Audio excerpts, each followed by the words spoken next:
The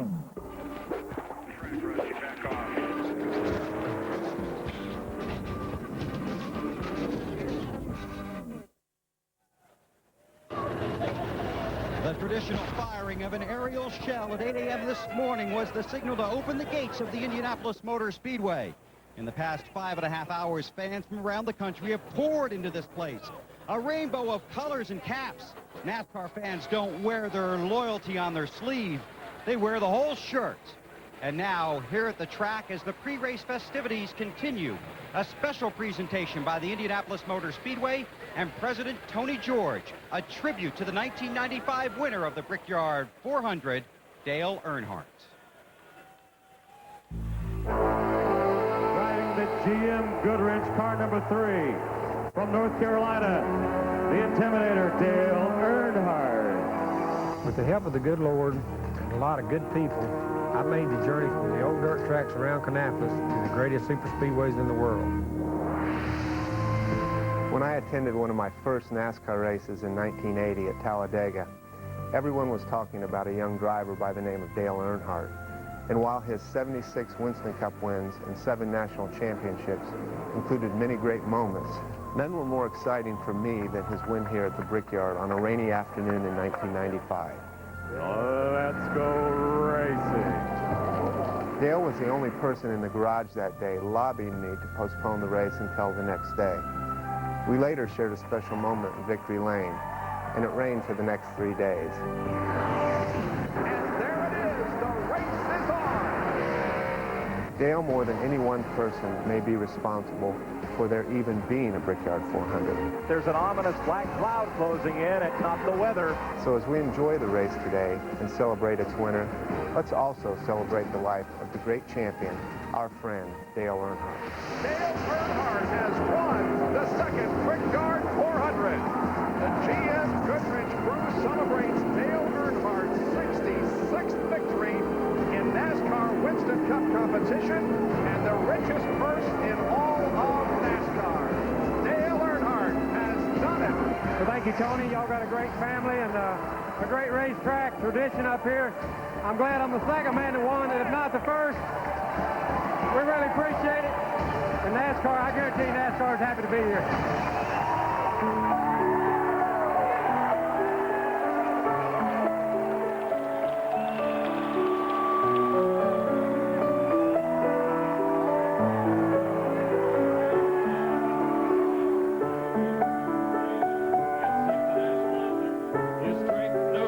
From Indiana University.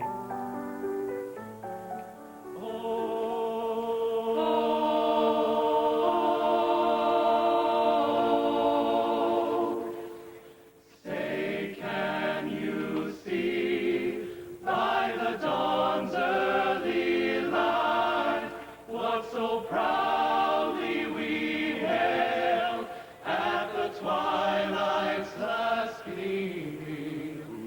Stripes and bright stars through the pale. O'er the ramparts we watched were so gallantly streaming. And the rockets rang loud, the bombs bursting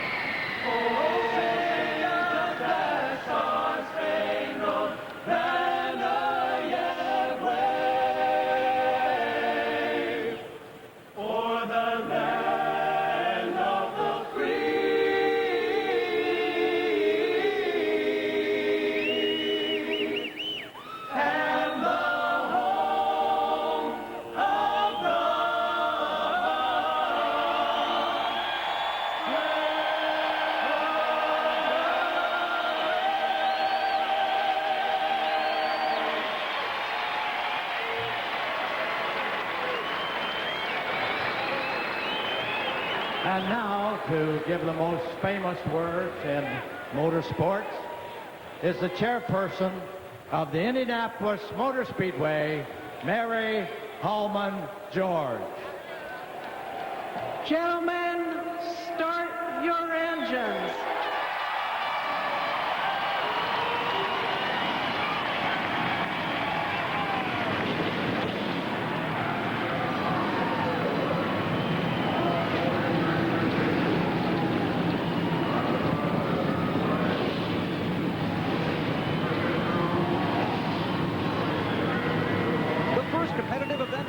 race at the Indianapolis Motor Speedway was a hot air balloon race.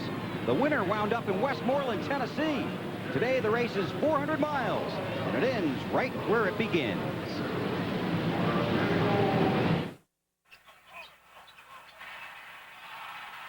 You ready for a cold one? Yeah.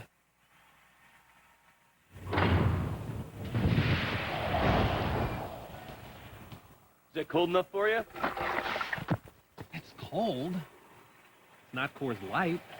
Brewed at the edge of freezing to lock in that Rocky Mountain cold taste. Coors Light. Ah, tasty. Thank you. Thank you.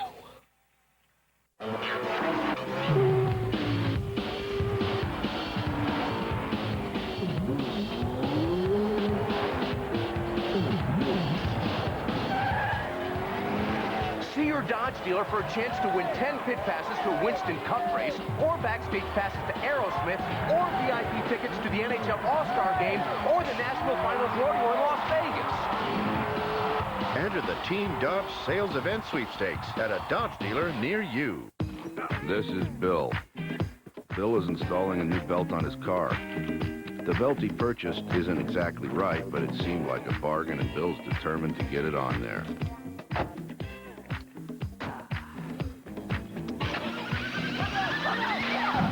That one might be a little tight, Bill. Here's the deal. At Napa, we not only carry the right part, we've got the know-how to make sure that's what you leave the store with. You didn't even order. What happened? I think it was something I ordered. It looked so good, but I think I got some bad long distance. There's BLD in this? See your bill? From home calling area only. Well, I knew it. It can happen. Here, Sprint PCS has real nationwide long distance included, so you can call to anywhere, from anywhere on their network with no long distance charges. I feel so much better. That's what they all say. Try the duck. Real nationwide long distance from Sprint PCS. Tonight, it's another reality Sunday. The summer's #1 shows, all on one wild night. At 7/6 Central, Spy TV. That's my car! 8/7 Central, Fear Factor. And at 10/9 Central, The Weakest Link. Time to boogie woogie! It's another reality Sunday starting at 7/6 Central, NBC Tonight. NBC's coverage of the NASCAR Winston Cup Brickyard 400 is brought to you by Dodge and nearly 3,000 dealers who invite you to come see what's new. By the Dew Crew, fueled by Dew. By the Home Depot, the official home improvement warehouse of NASCAR. And by Subway, showing the world how great a fresh-made sandwich can taste. Subway, eat fresh. Television cameras made their first appearance at the Indianapolis Motor Speedway in 1949, when the Indianapolis 500 was televised live. Today, for your viewing pleasure, 76 cameras around the track and on board the cars. Now, here are the three guys that called that race 52 years ago. Alan Bestwick, Benny Parsons, and Wally Dallenbach. We'll get you for that, Weber. Thanks and good afternoon from Indy. We are about to get to the very best time of the week. Green flag time on Sunday, and it's made all the more special by being here at the Brickyard. Let's touch on a couple of quick issues that will affect today's race. Benny, first of all, this track's so difficult to pass on. How will it play into the day? Well, it is difficult to pass because the turns are only banked 9 degrees. But Rusty Wallace is starting 37th. And Alan, I guarantee, folks, I guarantee you, they're planning on winning the race. I talked this morning to Robin Pemberton, and never did he say, we're going to run 20th today. He only talked about winning. So I guarantee you, we will see some passing. Wally, in our pre-race show today, you talked about how narrow this pit lane is. What happens on pit road today could determine who wins. Alan, I know firsthand what can happen on pit lane. Last year, we ruined a good finish by getting squeezed into somebody leaving the pits. My crew chief said, clear, clear, clear. I went, and I ran into the 17 car, and it ruined our day because we did some damage to the front. It's going to be real important to get in and out of pit lane clean today. Strategy will also come into play. Making up positions on pit road could determine who goes to victory lane.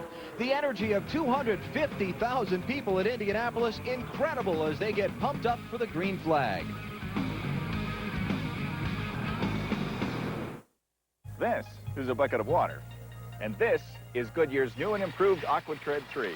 At highway speeds in a downpour, a set of AquaTread 3 tires pumps away over 6 gallons of water per second. That's over 360 gallons per mile. With its 80,000-mile tread life limited warranty. That's a lot of water.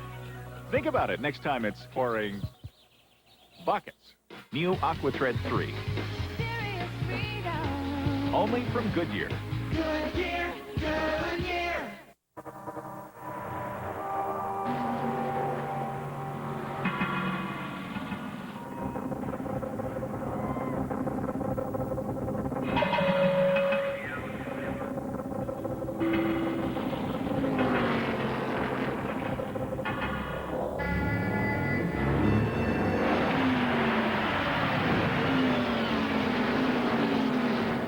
Conseco, NASCAR's official financial services provider. Question about DirecTV? Yeah, I hear this thing hits like an insane amount of sports channels. That's what I want, sports 24/7. Hey, hon. What's up? You're absolutely right, sir. With DirecTV, you and your family can enjoy wonderful educational channels together. I'll let you guys talk.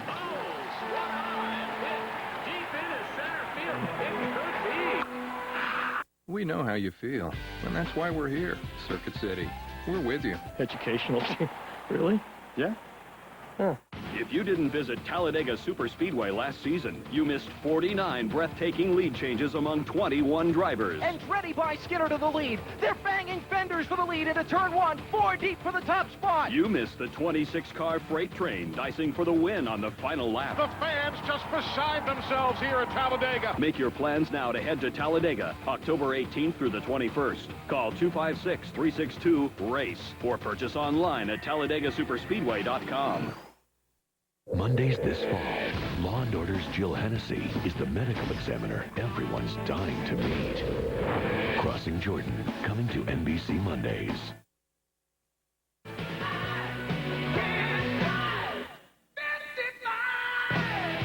Budweiser, the official beer of NASCAR, is the proud sponsor of the Bud Pole Award given to the fastest qualifier at each NASCAR Winston Cup race. Jimmy Spencer won his first pole in 7 years. Yesterday in qualifying, since 1979, Anheuser-Busch has awarded more than $7 million as title sponsor of NASCAR's Pole Award program. See that bright yellow pace car right there leading the field? Different driver than normal behind the wheel. That's Jay Leno, the host of The Tonight Show, and Jimmy Spencer is trying to push Leno around the racetrack. You think Jay finds that amusing? No, not very. Jay, the honorary pace car driver here for the Brickyard 400. Here's a look at our Walmart starting lineup. 43 drivers set to go. Jimmy Spencer winning the pole in qualifying, but Bill Elliott in the Dodge outside the front row got everybody's attention after the rule change earlier this week. Young Casey Atwood, 20 years old from Nashville, with Ricky Rudd, the 97 Brickyard 400 winner in row 2. Third row, it's Ryan Newman, the youngster driving for Roger Penske, and Dale Jarrett, a 2-time 400 winner. The fourth row, Ricky Craven from Maine, and Sterling Marlin, the third Dodge in the top 10. On the inside of row 5 is Tony Stewart. Indiana boy, let's try to talk to Tony Stewart. Tony, this is Benny Parsons up at NBC. You got me? Yeah, Benny, go ahead. Last night you told us that you had a very good race car. Can you win it today? I think we got as good a car as anybody else does out here. It's just a matter of, staying up front here, keep a good track position, and, hopefully we carry this Home Depot Pontiac to the end. How big would it be if you could pull it off, Tony? I appreciate it. We'll go for it. We'll get one today. All right, Tony. I don't guess you understood me how big you would be. You do not use the access road to But pit. it would be huge. That's NBC, you big dummy. Gotcha. Benny was having a flashback there for a minute. Looking at the rest of the starting field for the Brickyard 400, Jeff Gordon going to come from row 14 if he's going to pick up a third win in this race. Long way to go. John Andretti makes his home in Indiana. Considers this his hometown. He's also got a long way to go in Richard Petty's Dodge. A couple of young drivers in row 17, Stacy Compton from Virginia and Kurt Busch from Las Vegas driving for Jack Roush. Dale Earnhardt Jr. again got the final spot on time trial speed, 36th starting position. You heard Marty Snyder's report. He and Rusty Wallace going to try and tag team their way up through the traffic toward the front of the field. Talladega winner Bobby Hamilton and Ken Schrader in row 20. Jerry Nadeau driving for Rick Hendrick, and Robbie Gordon subbing again this week for Mike Skinner in row 21. And it is Buckshot Jones once again bringing up the back of the field. That's the third time in 4 weeks he has qualified 43rd. Failed to qualify 11 drivers. Look at the names on this list too. LePage, Wallace, Petty, and Shauna Robinson failing in her bid to become the first woman to make the Brickyard 400 field. Understand Terry Labonte has made an unscheduled pit stop before the green flag. Dave Burns, what's going on? Alan, a lot of people go in and out of these cars before a race, including the crew, and sometimes other people who work with the telemetry that give us the data to get data on the air for our fans. And someone, sometime this morning, left the window on the right side loose. It fell in. NASCAR allowed them to come back down pit lane and put that back in. They did not penalize them, gave them their spot back on the track. Well, that was very nice of NASCAR to do that. Look at Kenny Schrader back there in about the 38th position. And at Pocono last week, a racetrack similar to this, Schrader was very, very strong. He's got a long way to go to get up front and have a shot at winning the Brickyard 400. 160 laps makes up the 400 miles. Better than 250,000 fans come to their feet, ready for the start of the 8th Brickyard 400 at the Indianapolis Motor Speedway. Jimmy Spencer and Bill Elliott bring the field down for the green flag.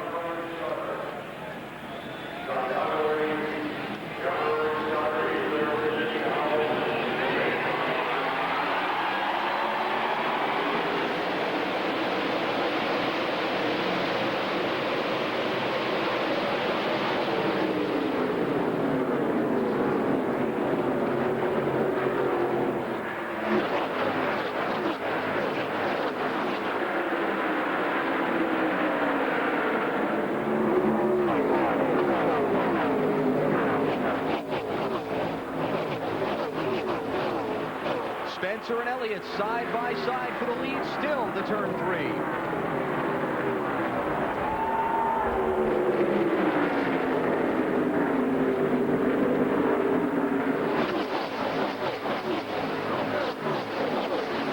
I got a nickel says that camera doesn't finish the race.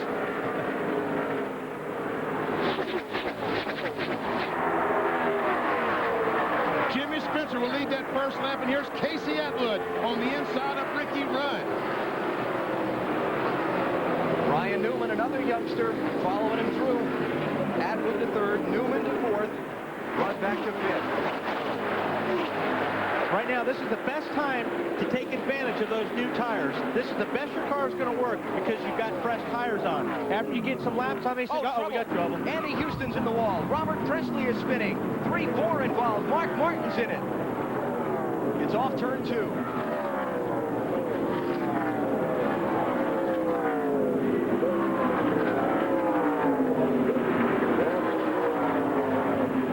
That's Robert Presley in the 77.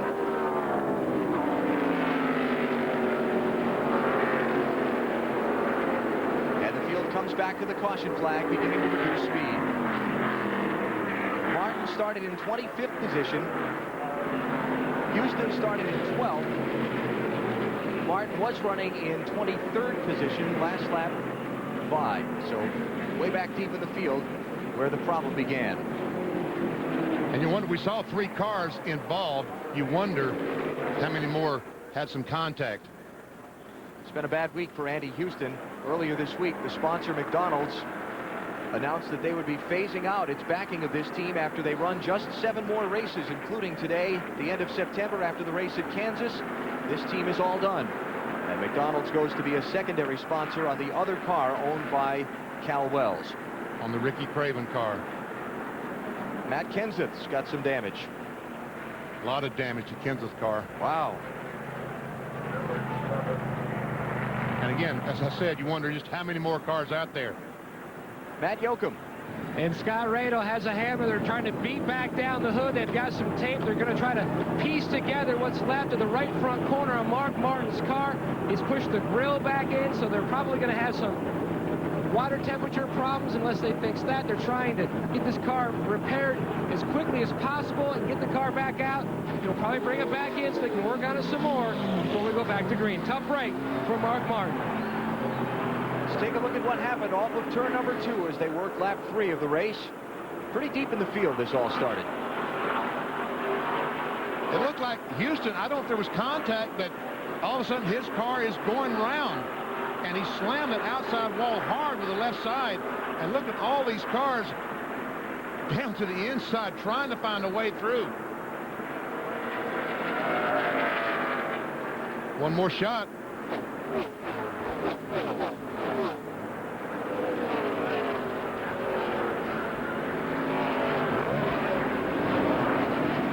Never see Kenseth His contact was with the outside retaining wall. Yeah, there you go. Just lost it, didn't he? Yep, away. Just broke away from him. And that explains why the 12th place car collected the 23rd and on down.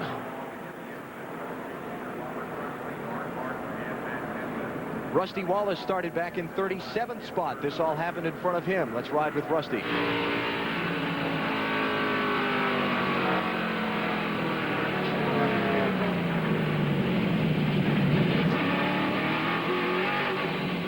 Whoa, Rusty. Almost too soon with the throttle there, Rusty. Worse than a San Francisco morning fog right here. Boy, you're driving into the sheet and you can't do anything. Try to keep the car straight. If your spotter's saying go low, then that's what you do. A lot of these guys got to be really clean. We talked about passing, folks. That is the easiest way to pass. If you can get them all stopping, just drive down to the inside. Steve Park, the one car. Luckily, he was not involved in this. Last night in happy hour in the last practice session, he was the fastest car. And Park showing currently in 12th position in the Dale Earnhardt Incorporated Chevrolet. So we're under caution early in the Brickyard 400 at Indianapolis. You're watching NASCAR on NBC. Follow me, everything is all right. And if you want to leave, I can guarantee you won't find nobody else like me.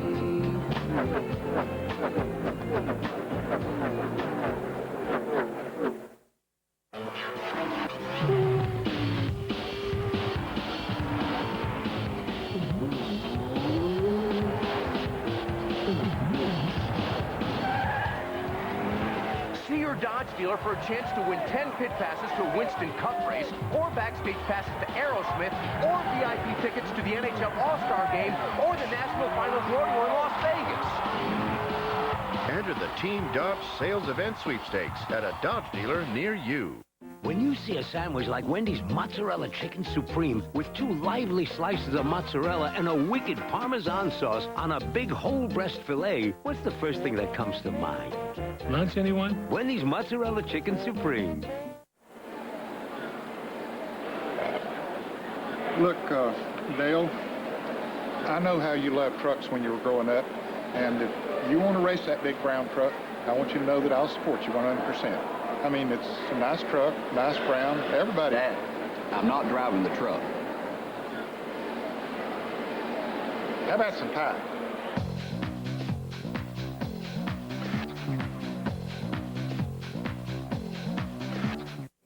Not one leading conventional oil could pass all these grueling lubricant tests. But then again, there's nothing conventional about Syntec. Castrol Syntec protects in ways other oils can't. How you doing? How you doing? Yeah. How you doing? How you doing? Jerry there? Yeah. How you doing? How you doing? How you doing? How you doing? How you doing? How you doing? How you doing? How you doing? How you doing? How you doing? How you doing? How you doing? How you doing? How you doing? How you doing? So what's going on? You don't want to know. Next Sunday, NASCAR comes to world-famous Watkins Glen. Last year, Jeff Gordon and Tony Stewart banged door-to-door as their rivalry began. What'll happen now as the race for the NASCAR Championship continues? Subway presents Winston Cup Racing from Watkins Glen. Next Sunday at 12:30 Eastern on NBC NASCAR. The Indianapolis Motor Speedway, the 8th running of the Brickyard 400, is under an early caution. A 4-car accident off of turn number 2 involving Mark Martin, Andy Houston, Robert Presley, and Matt Kenseth. Let's get some updates from pit road. Here's Dave Burns. Dale Earnhardt Jr. pitted while pit road was closed. He will take the penalty because they had a lot of work to do. He was having brake pedal problems. It was going to the floor. Plus, he had some damage to the car that they're working on now. The left front fender brace was separated, so they re-pop riveted it in there, hoping to fix that problem for Dale Jr. He's also running hot. They took some tape off to try to accommodate that. Let's go to Marty. They have a lot of damage on Matt Kenseth's car, most of it on the right rear and the right front. That's where the team is working right now. Matt standing right here, and what happened? Something started in front of me. I don't know. I just saw smoke. Somebody started spinning off turn 2, and me in the 77 got slowed up by another car, and the 77 slowed up, and I got in the back of him just a little bit. At the same time, whoever was behind me got in the back of me pretty hard and pushed me into the 77, then spun me out. So I don't know, kind of a victim of circumstance. You know, we just couldn't keep it straight for a couple laps, I guess. Well, they had a great day and happy hour yesterday. The car was very fast, but it will be an early day on Sunday for Matt Kenseth. Let's go to Matt Yoakum. Jimmy Finning is Mark Martin's crew chief. Jimmy, how significant is the damage to the front of your car? Well, we got to get the valenless back down. You know, we're way too high, so we got to get it down so we get some, you know, with that valence up, we're gonna push like crazy. That's Jimmy Finning, Mark Martin's crew chief. They've got the pit sign out. They're going to try to bring him back in one more time and fix the aerodynamic problem he now has in that right front corner. Well, let's see how high the right front corner is. The Dodgers last week got to kick their nose out just 2 inches, and they were talking about how much difference it was going to make. Well, there, the right front corner of Mark Martin's car is pushed up, so there's no way in the world of going around the racetrack without plowing like a snowplow. Right, and because the reason for that is the air is going to get up underneath that nose, and it's going to create lift in the nose, and that actually feels like it's pulling the front tires off the racetrack. So when you turn the wheel, it won't turn. Jeff Gordon running back in 19th position. One of the dangers of the championship leader starting back in traffic, where Gordon did in 27th spot. Remember Pocono last week when Dale Jarrett got wrecked. Here's Gordon coming up on the accident. Yeah, I watched him come through from the other side, and it was pretty impressive.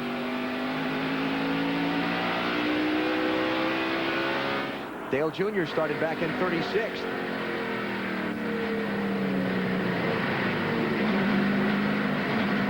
Jeff had a whole lot easier time of it than Junior did. Moving obstacle course for Dale Jr., who continues to come on and off pit road, getting repairs made to the Bud machine. The restart when we come back to Indy.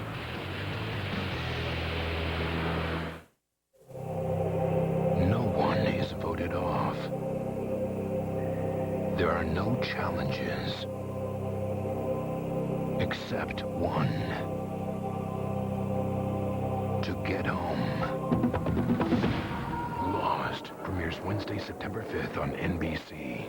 1, 2, 3, 4, 5. Everybody in my Ford, let's go for a drive. I had my choice of low financing or cash back. It's good to have options. 2,000 cash back or 0-9 financing on Ford F-Series. I used the 2,000 cash back towards my down payment. Didn't even know I could do that. And 0-9 lowers your payment by up to $116 a month on F-150. I'm glad I stopped by. These deals are incredible. Visit your neighborhood Ford store during Ford's authorized clearance. If only your house could talk, what would it say? I was once the queen of the neighborhood, one of its finest Victorian houses, and now I'm going to be again. Only Lowe's has American tradition paint. Colors so authentic, so durable. The National Trust uses American tradition to paint some of the country's historic treasures. It's amazing what a little paint will do. Lowe's, improving home improvement. American Tradition paint was recently rated Best Buy by a top national consumer magazine. Can you afford to do this with your money? Is time important to you? Save time and money by stopping in the Century Food Mart for all the convenience store items you need. Today, get this deal. Stock up on Bud Light, or Coors Light in big 18 packs of cans at Century for a low $10.99. We're talking 18 packs. And remember to fill up with Citgo gasoline at most Centuries. Century makes it easy to get in, get what you want, and get going. Access Hollywood, we are where you need to be. Back at the Indianapolis Motor Speedway, about a quarter lap from the restart in the Brickyard 400. It is Jimmy Spencer leading. Here are the cars involved in the crash. Got some damage one way or another. Ken Schrader had the nose pushed in on his car. You see the others who we've reported on already. So sad to the second lap of the race be involved in this Mark Martin situation after at least looking at running 400 miles and at probably a reduced speed. Plus, it's Indy. You talked about, Benny. They circled those two dates on the calendar, Daytona and Indy. He didn't get 5 laps into Indy, and his chance to win's over till another year. Jimmy Spencer bringing the field down for the restart. None of the leaders pitted. All those who stopped were toward the back of the field already.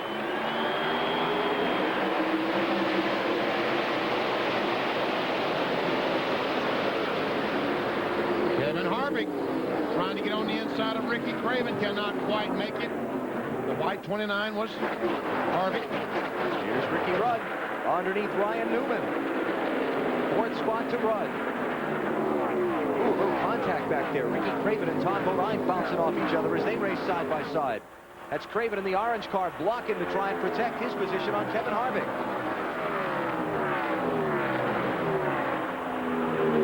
That's where you want to be going into turn 3. You want to be down on the bottom, down on the inside.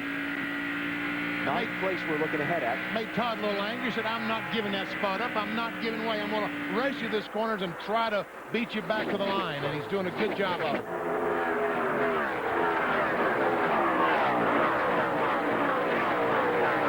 And Todd hangs on to that spot. Pretty impressive. Running the high side through 3 and 4 and maintaining the spot. Especially since they both get engines from the same place, Robert Yates Racing.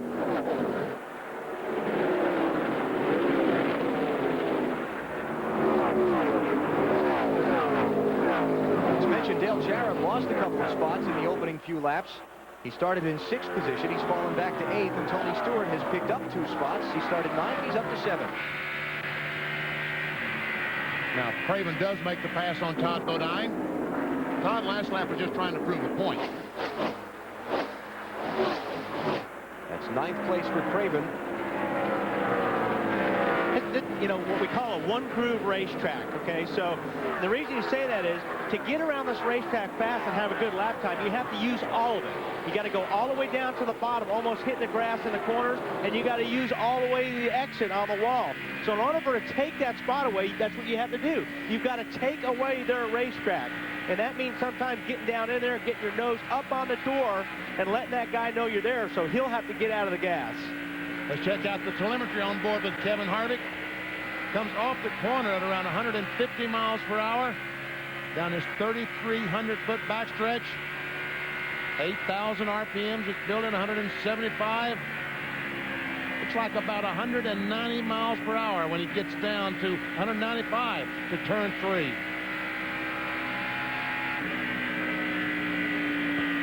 See Todd Bodine in front cannot.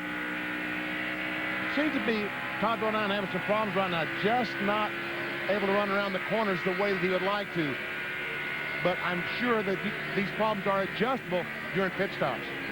And he drove in a lot deeper right there, and it looks like over turn 3 anyway, he was a little bit tighter than Kevin was, but see, Kevin's bringing up a little bit more speed getting through the corner, but he didn't dive it in so hard either. The caution that was brought out at lap 3 was started when Andy Houston spun off of corner number 2 and crashed. Marty Snyder's with him now.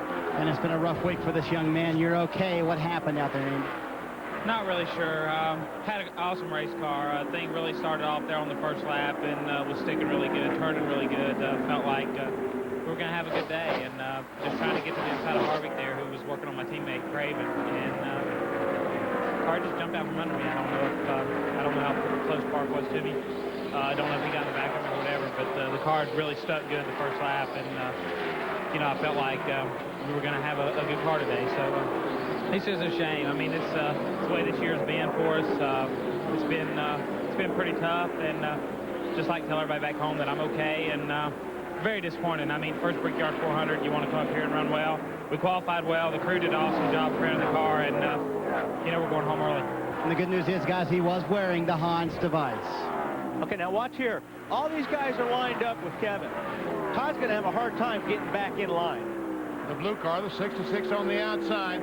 He's not in the preferred spot. You would not want to be there. Well, he got it done there. I take it back. Steve Park had to squeeze out of the gas to keep from running over Todd Bodine. But Kevin Harvick does pick up the 10th position. I think that was more of a situation of Steve Park pushing the nose and going to push up into Todd Bodine and having to back off to avoid doing that. And Steve Park loses a spot to Ward Burton in the 22 car.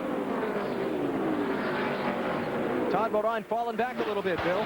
Yeah, Alan, common problem, he's very tight, and they underscored the word very. So that's going to be a problem for him until they get in and remedy that situation. 66 car, very tight. And that's not going to get any better. As you burn the tires off, you burn the fuel off, it's going to get worse. Andy Houston just said a moment ago that the car turned good. The car was really good and turned well. I'm afraid that it turned too well, and that's why the car's turned out from under. These other cars are really tight. You turn, and the car's trying to plow or go straight. His was just the opposite. Well, a lot of guys yesterday, after happy hour, because they were so tight, they loosened up their cars. They didn't get another chance to practice. So they're finding out right now if they went too far or they didn't go far enough. Perhaps the 96 loosened it up after happy hour, and they went that little bit too far. Ward Burton in the 22 picking up another spot off of Todd Bodine. So Todd back to 12th place. Here's Ward driving for Bill Davis. And when you're tight like that, you can't get off the corner, and that's where these guys are beating them. And if they're lined up behind you, they're going to pass you down the straightaway. John's going to be all right. Yeah, it's probably fit a little bit more because of that bar change. That's Tommy Baldwin, Ward Burton's crew chief, talking to him about their car. Jeff Gordon has lost a number of positions since the restart. He took the green flag a moment ago in 19th. And he's all the way back to 26th. Jeff's car is tight. By the looks of it right there, see, he can't get the car down to the bottom of the racetrack. That's just simply, it won't turn. And a lot of these Chevys are having that problem. Got another. In the corner, I can't even turn it, and then the thing's pushing so bad once they get in there, it's awful. There you go. Got another report that Gordon he's also not pleased with his engine. He said it's just not pulling up off the corner. It won't when it's pushing. You're right. When you're tight, you think you just dropped 100 horsepower out of that motor. When they get that car working, you get more motor. And if you're new to NASCAR, the term pushing and tight, those are interchangeable terms for something called understeer. Front tires don't grip as well as the back tires, so the car doesn't want to rotate around the bend. Well, see, Jeff Gordon, he can make the car turning by backing off earlier, not getting on the throttle, but he can't keep up. So in trying to keep up with the competition and drive it in as far as they do, get on the accelerator when they do, then the chassis is just not adjusted properly. Let's show you what we mean by a tight race car as we go to our NBC animated garage.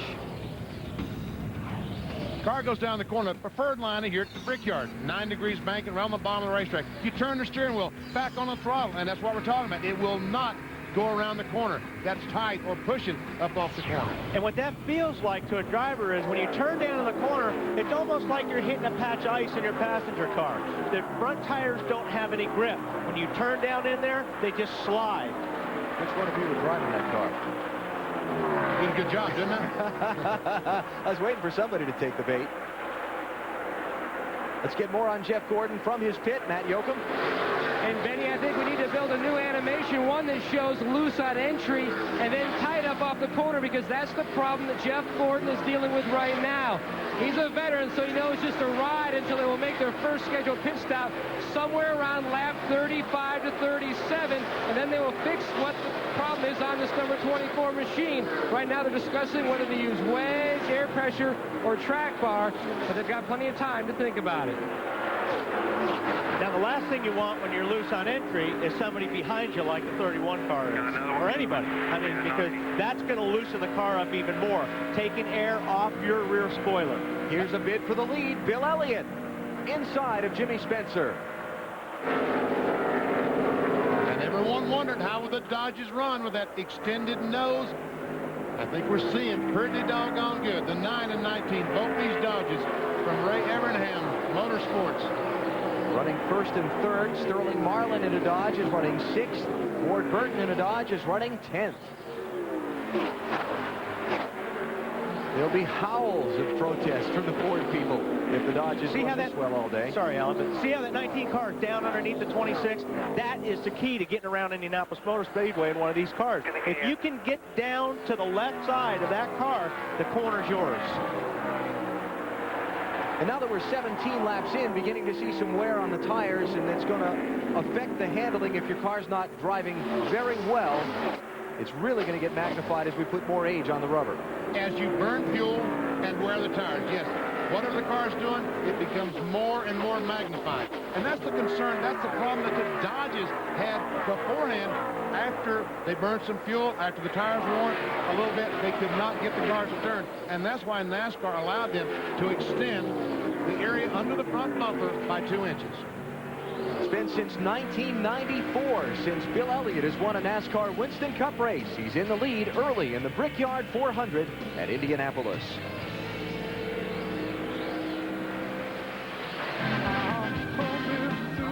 Stand back, let me make my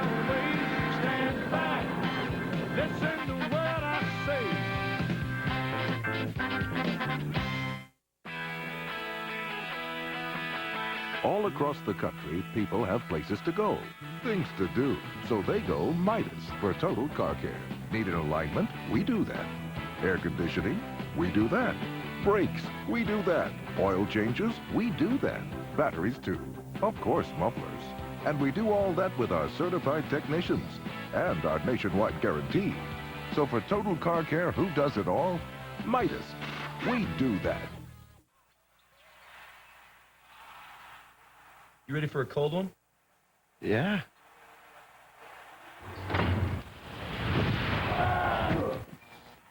Is that cold enough for you? It's cold. It's not Coors Light. Brewed at the edge of freezing to lock in that Rocky Mountain cold taste. Coors Light. Ah, tasty. Who ate all the cheese curls? That's ridiculous. What's going on? Hey. Wow, this is nice. But I thought Stacy said if you bought new tools, she gets a new dining room set. Yeah, she did.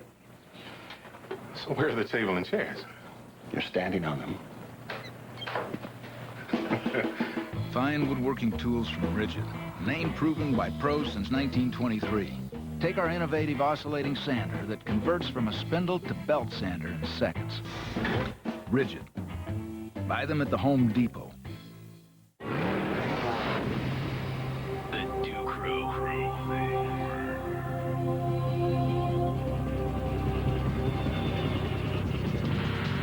Hey, guys.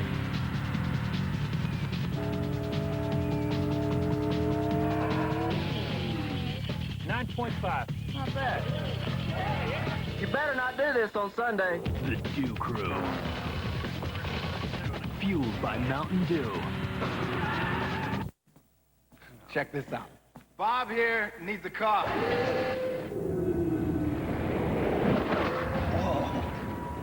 How about a pickup? A black one. With a place for my bike. Autotrader.com. Over 1.5 million used cars, make it the biggest, best used car site on the planet. Need a loan? Oh, yeah. Autotrader.com. Your car is waiting. Back at the Indianapolis Motor Speedway, the caution flag has just come out over the Brickyard 400. The second-place driver in the championship, Ricky Rudd, has got problems. He's off the pace. He was running fourth at the time. He's overheating. Water is coming out the back of the car, out the overflow. In the radio communication with his crew chief, Michael McSwain, he's talking about it, that he thinks maybe a belt has come off the water pump. Bill Weber, what's going on? He believes he's lost the water pump belt, Benny. Exactly right. We heard him on the radio. He's coasting now around the track. He'd also lost his power steering. Sometimes when those belts leave, they take other pieces and parts with them. So very disappointing. Former Brickyard 400 winner Ricky Rudd in trouble here early. The alternator's not charging either. So it got out, whatever is on the alternator, it is not charging. This is, got belts. it takes a long time to get around this place under yellow. Can they change a belt that quick, Benny? Well, the concern that I've got, if he's thrown those belts off, how's the oil pump belt stayed on the car? And if he knocks that off, and as he's made 5 miles, but I have not heard him say anything about not having oil pressure. No, I don't think they can put belts on and change belts in a lap. I think he's going to lose a lap. Ricky Rudd in the race for the championship, just 45 points behind Jeff Gordon coming into the race, and he's going to be heading for pit road to the attention of the Robert Yates crew. Along with everyone else. Yeah. 22 laps completed in the race as the field comes to the start-finish line, and most everybody is on pit road. Remember, we talked what happens on the pit lane in terms of track position could play heavily in determining who wins this race. Bill Weber? Casey Atwood, the youngest driver to ever participate in the Brickyard 400, is a little tight off, but it will simply be 4 tires and fuel. Big smile in the Dodge camp. Let's go down pit road to Marty. Bill Elliott is in. He is the leader. He's a little loose in, a little tight in the center. Half a pound into the right front tire. Down on the wedge bolt as well. Jimmy Spitzer, 4 tires as well. And Bill Elliott down off pit road to Matt Yocum.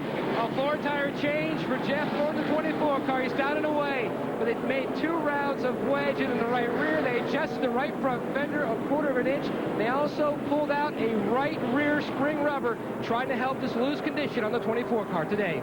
We've already talked about how hard it is to pass here at Indianapolis. Rusty Wallace needed track position, and he needed an adjustment on his car. He was tight. They went down a pound of air pressure in the right front. They went up a pound of air pressure in the right rear, and those were the only 2 tires they changed. Rusty picked up a bunch of spots. Also, Kevin Harvick and Ryan Newman, it looks like it played a little pit strategy, taking just 2 tires to get out in front. We'll follow up with our reporters down on pit road on that.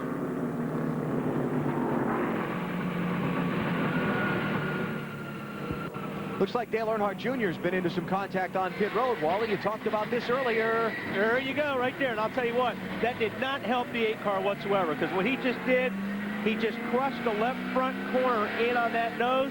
Watch, give another hit. Earnhardt, you're not happy with that. Hit him. There you go.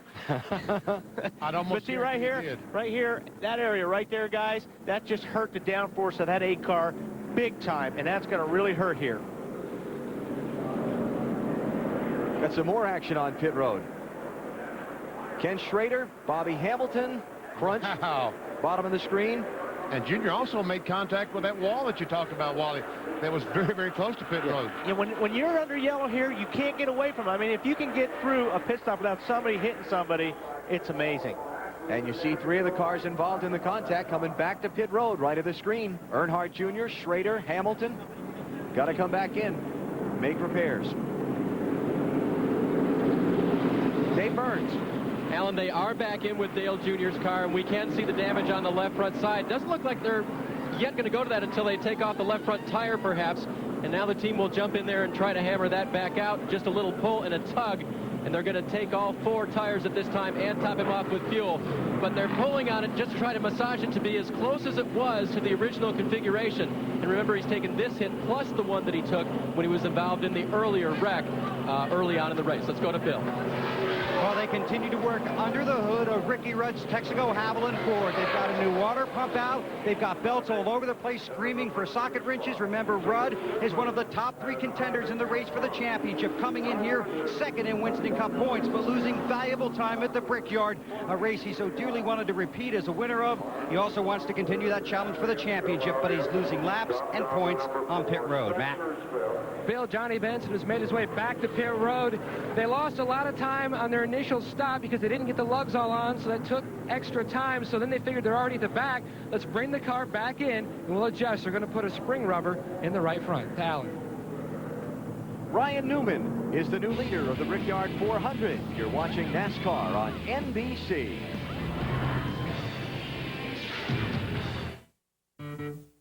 Grandstands and infields. Pistons and thunder. Muscles and speed. Men and machines. Speedways and octane. Scanners and pit stops. Checkered flags and championships. Trophies and beer. Start your engines, baby. I'm a race fan. In the battle against athlete's foot, you gotta have, boom, tough-acting Tenactin. Tenactin pump spray is clinically proven to stop the severe itching and burning of athlete's foot. Tenactin is so tough it even prevents athlete's foot. So get, boom, tough-acting Tenactin. Finally, some good news about tires. Pep Boys has lowered prices. Get high-quality 55,000-mile Futura tires now as low as 4 for $139. Hey, when it comes to saving money, all you need to know is where to go. Pep Boys.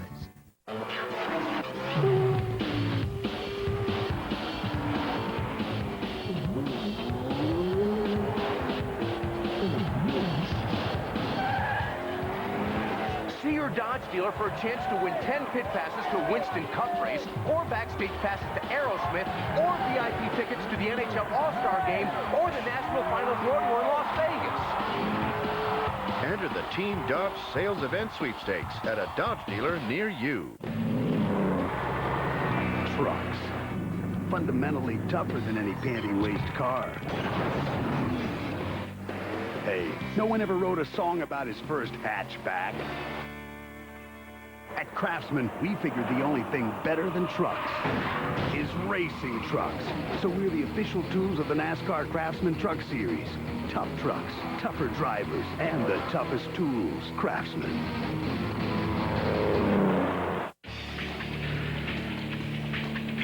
to be a battleground where drivers wage war against each other. Here he goes. Look here. Oh, they make contact. And against the track. Spinning behind. In his first 8 Mountain Dew Southern 500 appearances, Jeff Gordon has earned 4 victories. Can he continue his winning ways? Find out Labor Day weekend. Darlington, where NASCAR stars earn their stripes. Coming to NBC this fall from the creator of the Emmy-winning Law & Order, a new Law & Order franchise. Put your hands on your head and sit down. You see the crime through the eyes of the criminal, all the clues, evidence, and mistakes. Can you solve the crime before they do? We got her. Law & Order Criminal Intent, Sundays this fall on NBC. Aerial views here at the Indianapolis Motor Speedway, courtesy of the United States Army, an army of one. Set to go back racing in the Brickyard 400 as the field completes 25 of the 160 laps that make up the distance. The first 2 cars in the picture just took 2 tires in the pit stop. The 02 is Ryan Newman. The 29 is Kevin Harvick.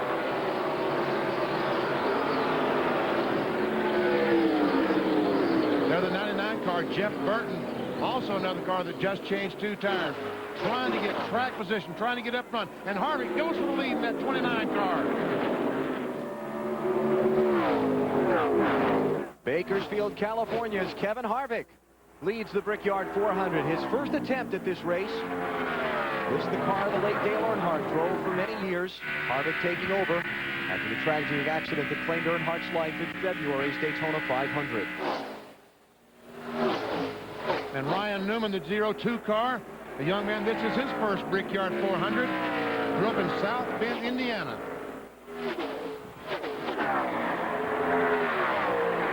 Snyder has more on Ryan Newman's race. It's been a good day so far, even though he just lost the lead to Kevin Harvick. Last time when they came in, Alan, they indeed did take 2 tires. They were a little bit tight. They took 1 round of wedge out.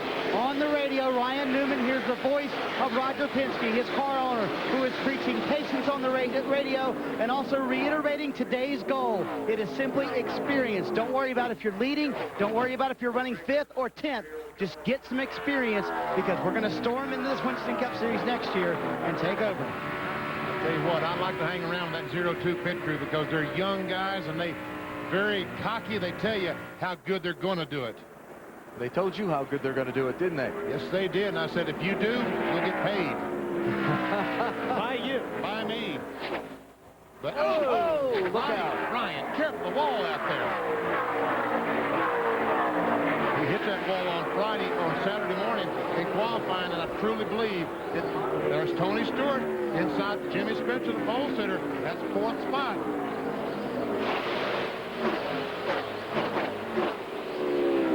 Jimmy Spencer now this morning, we're looking at the intervals, the speed through the turns down the straightaway here at the Indianapolis Motor Speedway, and both of us agreed if Ryan Newman had not brushed the wall off turn 4, he would have been on the pole for the Brickyard 400. There's Ricky Rudd, who came back onto the racetrack 2 laps down after his crew attempted repairs. Obviously, things are still not right with this Ford.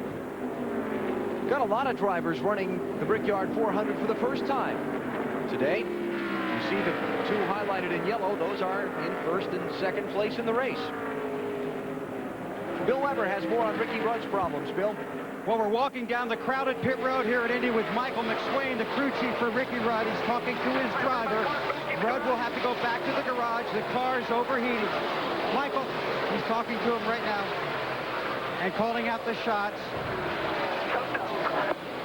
How bad is it, Michael? How bad is it? We don't know till we start working on it. We got a cooling problem.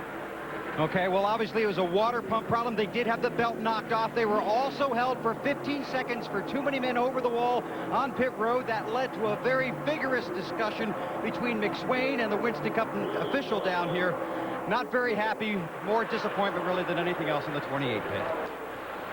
And you know what? That's like adding injury to insult. I mean, you know, you lost 2 laps. What's 15 seconds? I mean, I know rules are rules, but still, to me, that's like, hey, man, it's already had a bad day. Why don't you make it a little bit worse? They did.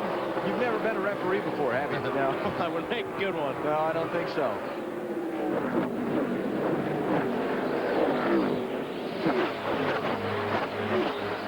I see Sterling Marlin, that 40 car creeping Closer and closer to that second-place car. Ryan Newman, Sterling Marlin, and another Dodge.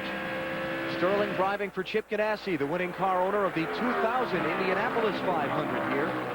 See, right now, the NASCAR folks are just tickle pink. They're proud as a peacock because they've got a Chevrolet, a Ford, a Dodge, and a Pontiac running 1, 2, 3, 4.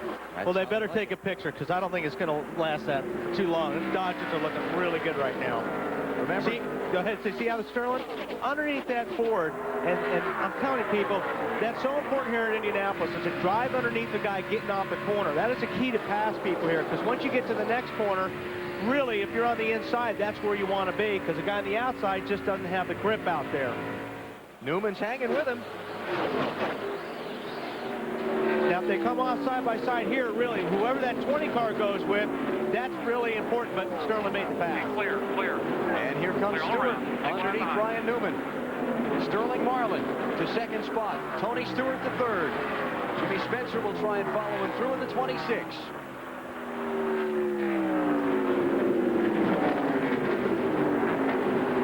And the point I was just going to make before, Wally, was that Newman only got 2 tires on his pit stop. Marlin and Stewart and Spencer got 4. So they have better traction now that we've run several laps since the restart. Absolutely. And normally it's always that way. 4 tires are going to be better. It's going to give you more traction. This racetrack is what we call very weather sensitive. And this track, when it gets hot, the hotter this racetrack gets, the less grip you have in your race car. So I think 4 tires is always better, except the last pit stop. If you need those 2 tires for track position, then you go for it. Well, every driver wants 4 tires. That's right. Never change 2 tires. Except these young guys. See, Harvick and Ryan Newman, young guys, they don't know. They'll do whatever the crew tells them to do. We're coming up on the 1/4 point of the 8th Brickyard 400 at the Indianapolis Motor Speedway. Kevin Harvick is the leader.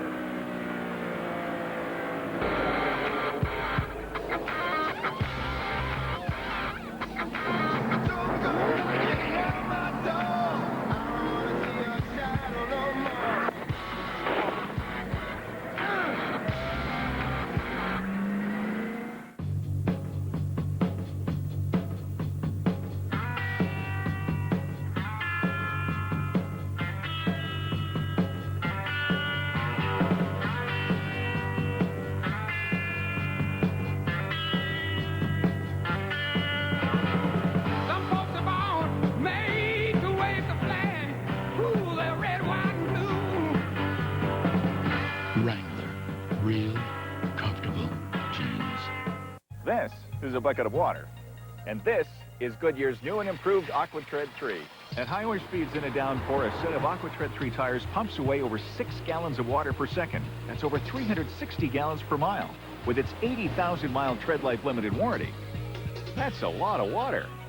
Think about it next time it's pouring buckets. New AquaTread 3. Only from Goodyear. Goodyear, Goodyear.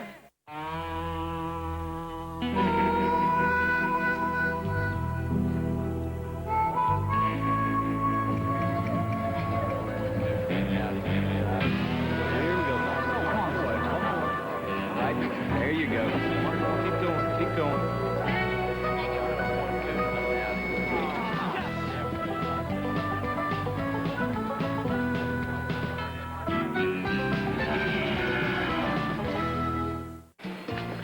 Love your hair. Nice shirt, Al. Thanks. It's, retro, huh? When you eat a Wendy's Mozzarella Chicken Supreme, you just feel good. Great tie. Thanks, my mom gave it to me. With its whole breast filet, mozzarella, and Parmesan sauce, How you feeling? Me? I'm feeling great. it picks up the whole day. Hey, who wants to go to the zoo? I do. Try Wendy's Mozzarella Chicken Supreme and have a nice day. The penguins are in town. Remember, Wendy's pickup windows open late, so you can eat great, even late.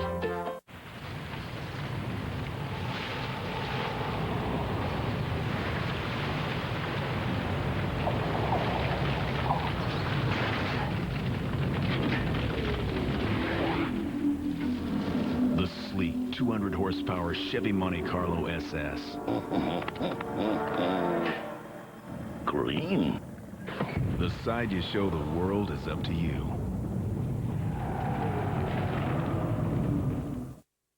They say laughter is the best medicine, especially when it's your first day as a doctor. Scrubs coming this fall to NBC. Welcome.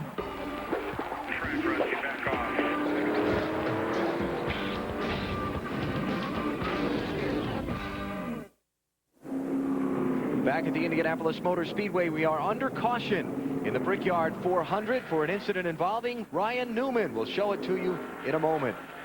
Here's our NASCAR Busch Series update. Kevin Harvick last night at Indianapolis Raceway Park, a half-mile track across town from here, stormed from 14th to win in the final laps.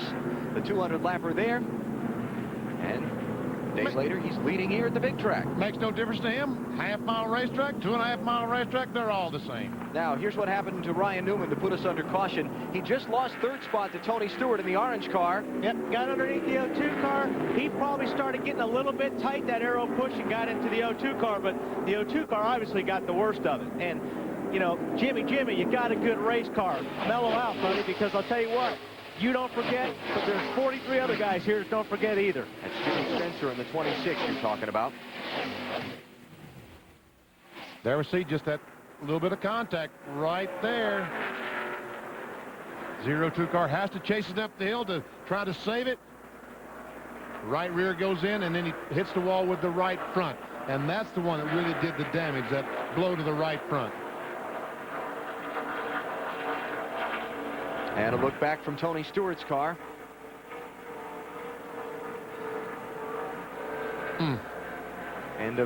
End of productive day, anyway, for Ryan Newman. Marty? Well, that was part of the patience that they were preaching on the radio to Ryan Newman. Watch out, other guys around you. They do think that Jimmy Spencer hit him. Wally is right. They thought the right front shock was broken. Maybe the right front lower control arm was broken. Both of those are okay. This is how hard he hit. Look at this tire. This is the right front tire. That's paint from the wall at Indianapolis. He hit a ton, and he did hit very hard. A lot of right rear damage for Ryan Newman. Let's go to Bill Weber. And we're on Pit Hook Road here with car owner Robert Yates. He's just returned to pit road after being back in the garage looking at Ricky Rudd. Of course, he owns the 28 and the 88. How bad is Rudd's car, Robert? I mean, they've got full engine apart. It's threw the belts off. It's not really a mechanical change. It's not anything new, but we threw a belt, rolled a belt. They're like they're stretching, and maybe we should have paid more attention and gone to a different setup, but I'm worried about the 88, so I'm getting some stuff here for the 88 here. So you think there might have been a way you could have prevented this from happening? Well, if we went back to the old two-belt system, but, I mean, we've been running this for 2 years, and but their belts all of a sudden started stretching, so we got a problem. It's hard to win these championships, isn't it? You know, there's a lot of people, a lot of parts that go in these vehicles, and you have to rely on a lot of cross-checking and have a little luck, too. All right, he hustled back out here to pit road with the belt he has in his hand, was talking to Todd Parrott and Dale Jarrett on the radio, updating them on the condition of Rudd's car, exactly what happened there, and to be prepared in case it happens to the 88. Robert's having a Maalox moment. Yes, he is, and he's talking that the belts are stretching. So, I mean, I can't imagine what is causing that problem unless it's a problem from the manufacturer of the belts. Here's an update on the Coca-Cola Racing family of drivers. Having a pretty good day so far. John Andretti particularly started back in 30th in Richard Petty's Dodge, and he's up to 12th. Of course, the Andretti name so synonymous with Indianapolis is Uncle Mario, winner of the Indy 500 in 1969. More of the Coca-Cola Racing family, and we're just about ready to go green here at the Indianapolis Motor Speedway. Flag, green.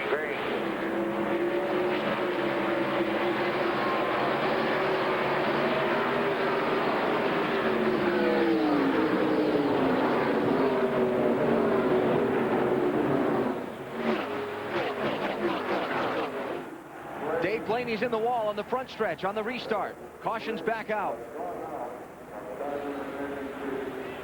There is oil all over the front straightaway. Drivers need to be careful when they come back around to the caution flag.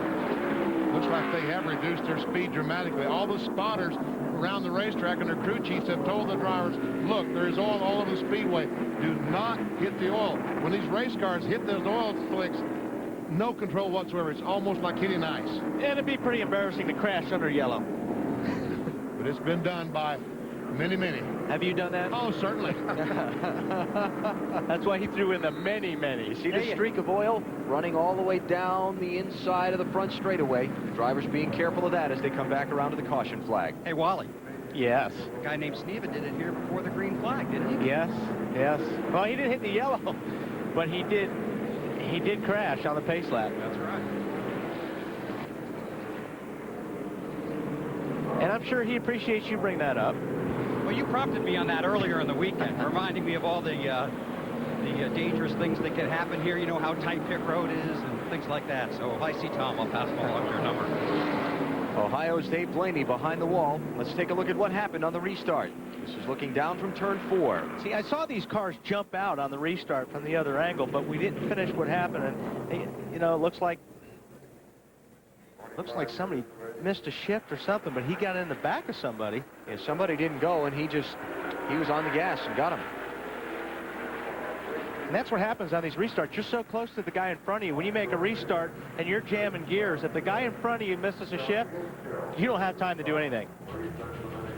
Under caution for the 4th time in the Brickyard 400. You're watching NASCAR on NBC. Well, the Brickyard's there to crucify anyone who even under.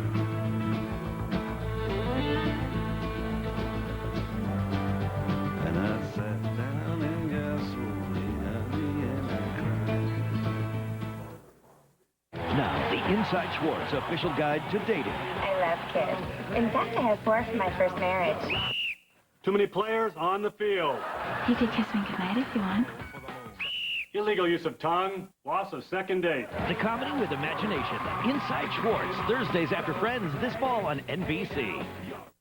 What will you save from the manufacturer with more 5-star safety-rated vehicles? A little bit of cruising, worry-free. A little peace of mind for you and me. We had our choice of low 09 financing or $2,000 cash back. That's 09 or $2,000 cash on Taurus and Windstar.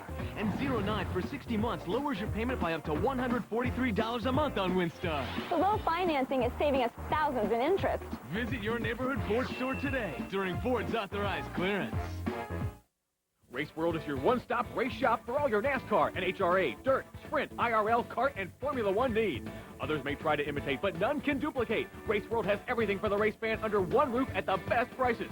Diecast, scanners, cards, shirts, hats, jackets, coolers, flags, watches, glassware, clocks, Afghans, display cases, and much more. Visit them on the web at raceworld.com. New merchandise arriving daily. If you want it, they've got it. And if they don't have it, they'll get it. Race World, setting the pace in the collectibles race.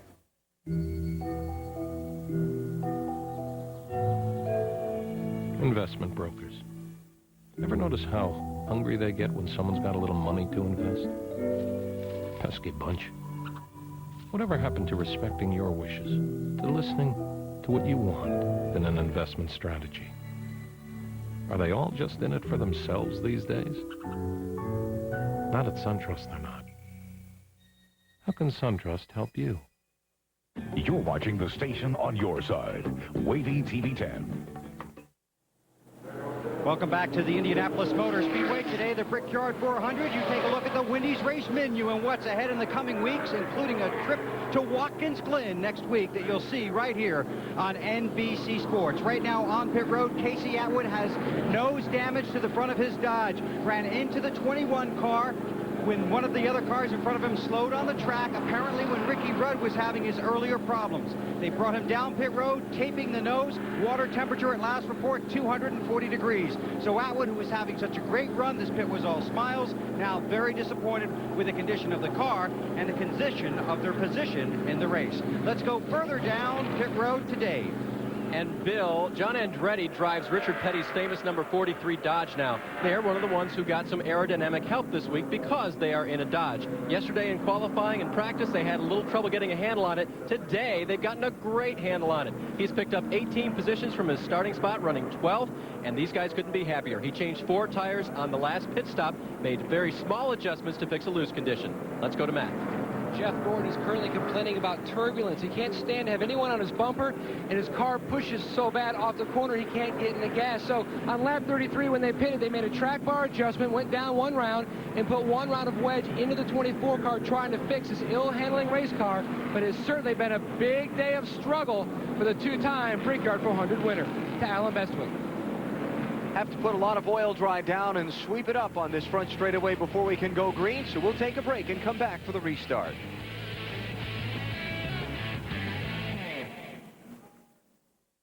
I'll tell you what, on race day, you better get it right.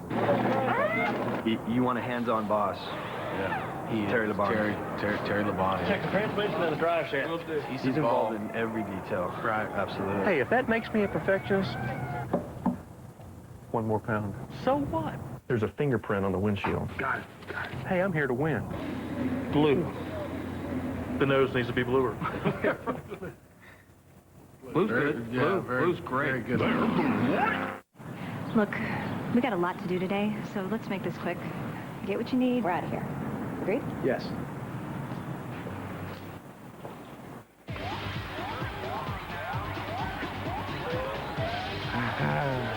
Kevin! We know how you feel, and that's why you can shop online and pick up at a nearby store the same day, or we'll ship to you. Circuit City, we're with you. I think that went really well. Finally, some good news about tires. Pep Boys has lowered prices, like high-quality 80,000-mile Futura tires, now as low as 4 for $179, and 55,000-mile Futuras, as low as 4 for $139. Plus, Pep Boys has quality tires in 10 sizes for imports and domestics, from as low as 4 for $99. So come to Pep Boys and get an incredible deal on tires. When it comes to saving money, all you need to know is where to go. Pep Boys. High-tech Gel Glide ink system. Spring-loaded point. Introducing Papermate Gel Roller Retractable. Built for smooth communications. And it boots up with the press of a button. Papermate, at the heart of communication. Bold, smooth writing ink. Now, easily erases. Presenting new Papermate Eraser Dot Max. It's like having your own personal delete key. Papermate, at the heart of communication.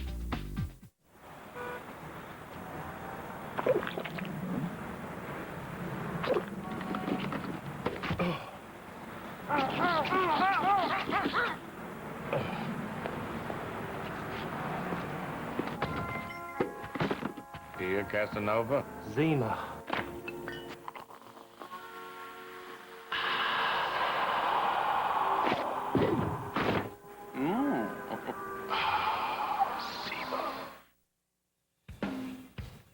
NBC's coverage of the NASCAR Winston Cup Brickyard 400 is brought to you by Conseco, Step Up, by Kellogg's, the official breakfast food of NASCAR, by Circuit City.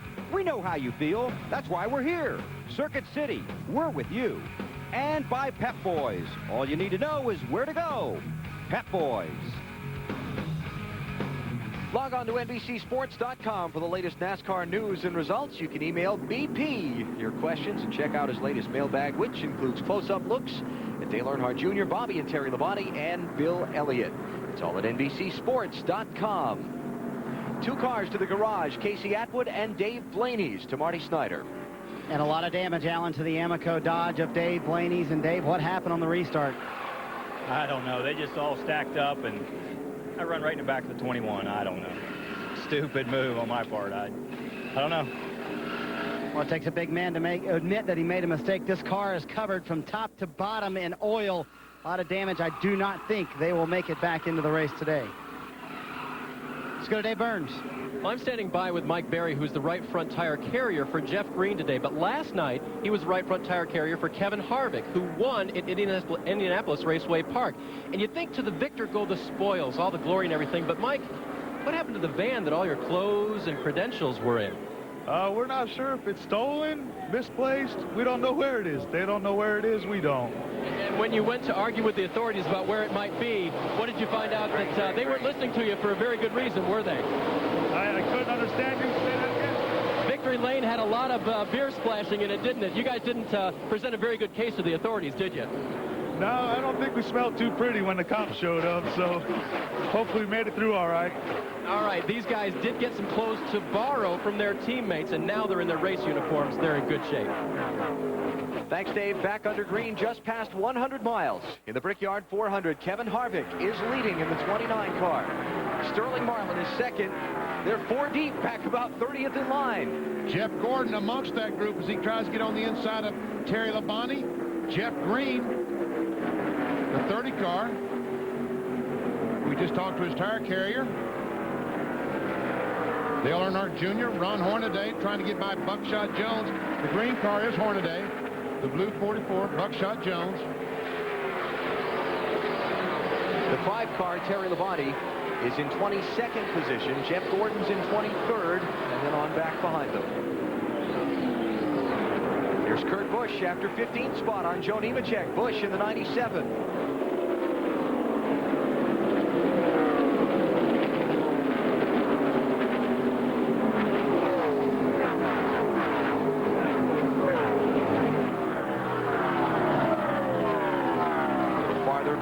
Strickland, Johnny Benson, and Terry Labonte getting by Robbie Gordon in the 31. Almost said Mike Skinner. Gordon subbing for Skinner, who was injured in a crash at the Chicagoland racetrack a couple of weeks ago.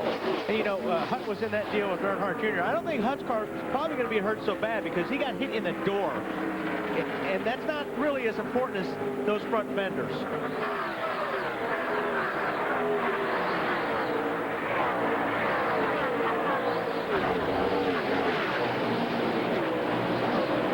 Casey Atwood went to the garage a little while ago. Marty has an update on his car. And guys, such high hopes for them coming into the day. They obviously qualified up in the 3rd position. He made some contact on the racetrack with Dale Jarrett, the man who's 3rd in the Winston Cup points. They have some damage to the front end. The damage is actually not that bad. The reason they had to come in is because the water temperature started to go up. They're going to replace the radiator, but they think they may have already damaged the engine. They're going to try it and see if the engine will live for a while. Big disappointment after such high hopes coming in for Casey Atwood. Atwood started in 3rd position. He, along with Dave Blaney, Ricky Rudd, Matt Kenseth, and Andy Houston, are all in the garage. Jeff Gordon picking up a couple of spots. And Junior in the 8 car is tagging on to Jeff Gordon. He said, look, this guy's won the Brickyard 400 twice. He must know something. He must, well, if he knew too much, he wouldn't be back in 20th spot, but...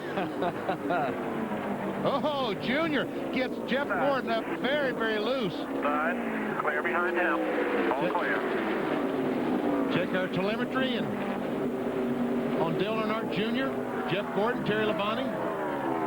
You can see all these fellas are over 9 seconds behind the leader, Kevin Harvick.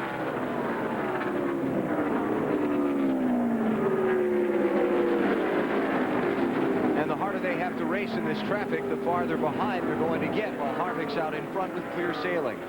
Here's a challenge for the lead. Sterling Marlin is after Kevin Harvick. And look who's back in 3rd spot. Tony Stewart, that 20 car. 3 wide. Oh, look out. And what happened there was, when they were running side by side, which is where you're real vulnerable when you're down on the inside like Sterling was, when the 20 car came up and took the air off the rear spoiler of the 40, and he had to get out of it because it got him loose. Hanked on to the lead. Change behind him, Ward Burton in the 22, the big cat car coming at you, getting around Bill Elliott. That'll be for 5th spot. Marlin's going to try again. This time he's through. Tony Stewart has a great run as well.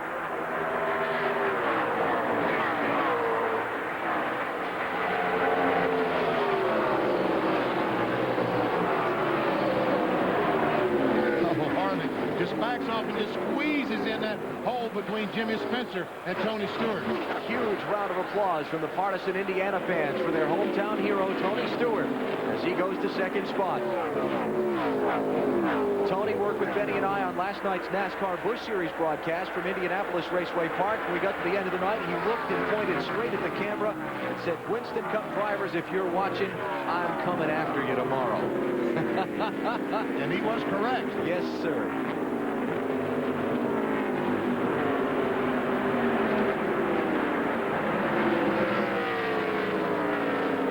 go back and take a look. Here's what Tony Stewart had to say at the close of our show last night.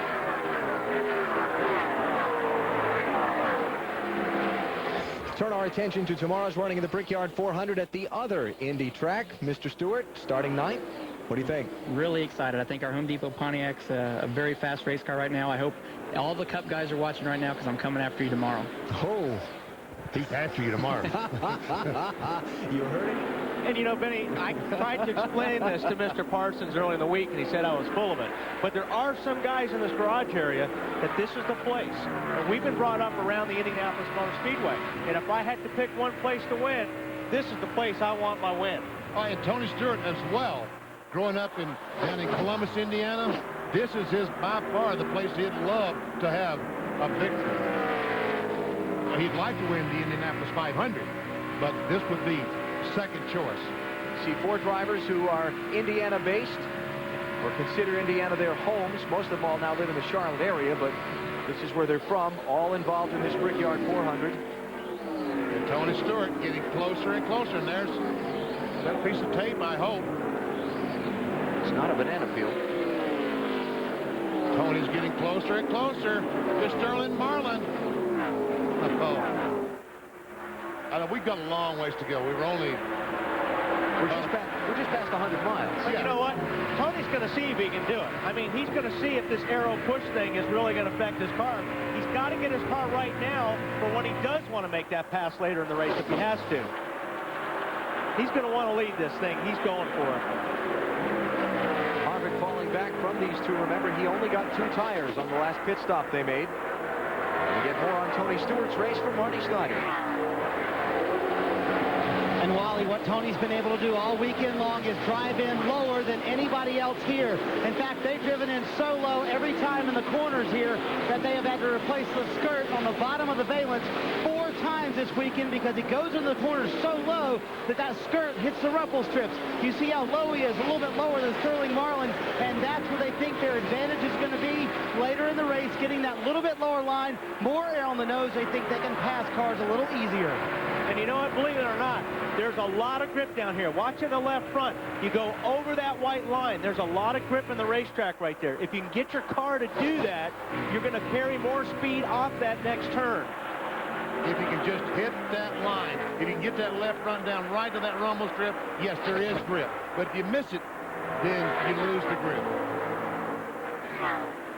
You saw a minute ago Ward Burton making a pass on Jimmy Spencer to pick up 4th spot.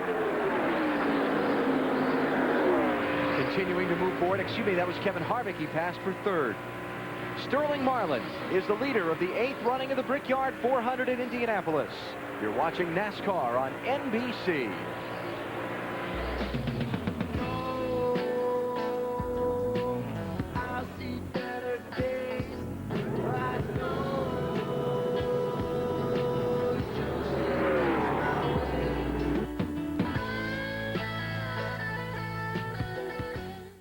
So many baths, so little time. I'm this. Gotta be Grand Prix drivers. It's the wide track attack. Nothing sticks to the curbs like the Pontiac Grand Prix with wide track handling. Wider is better. I thought only bass had big mouths. Every day can be a surprise. There's never a dull moment working here. I always had heard that Walmart was a good company to work for. Our #1 goal is to keep our customers happy. That's 100% of your job. We laugh. We laugh at Walmart. We have fun. It's very important to make the customer happy because the customer is #1 here at Walmart. Just go over there with a smile on your face, and that may turn their day around. It's like a family. It's like a big, happy family. I love coming to work every day. How many people can say that? Walmart is a great place to work for anybody. Nobody in this house ever gets diarrhea. Is my stomach okay? Or nausea. I was sick to my stomach. Or even indigestion. Oh, my stomach. But for all those stomach problems, I'm ready with Pepto-Bismol. It's a whole first aid kit for stomachs. As it coats, Pepto relieves most any stomach problem. Not just a few like these other leading medicines. Pepto-Bismol. Whether it's their stomachs, or stomachs. It's first aid for heartburn, diarrhea, nausea, indigestion, and upset stomachs. Welcome. Gentlemen, start your engines! Track resting back on.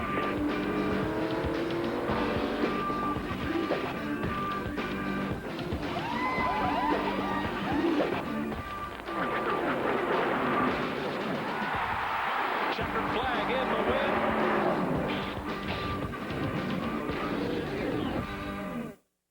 Next weekend, NASCAR's at famed Watkins Glen. Saturday, 2 Eastern, Busch North Series racing.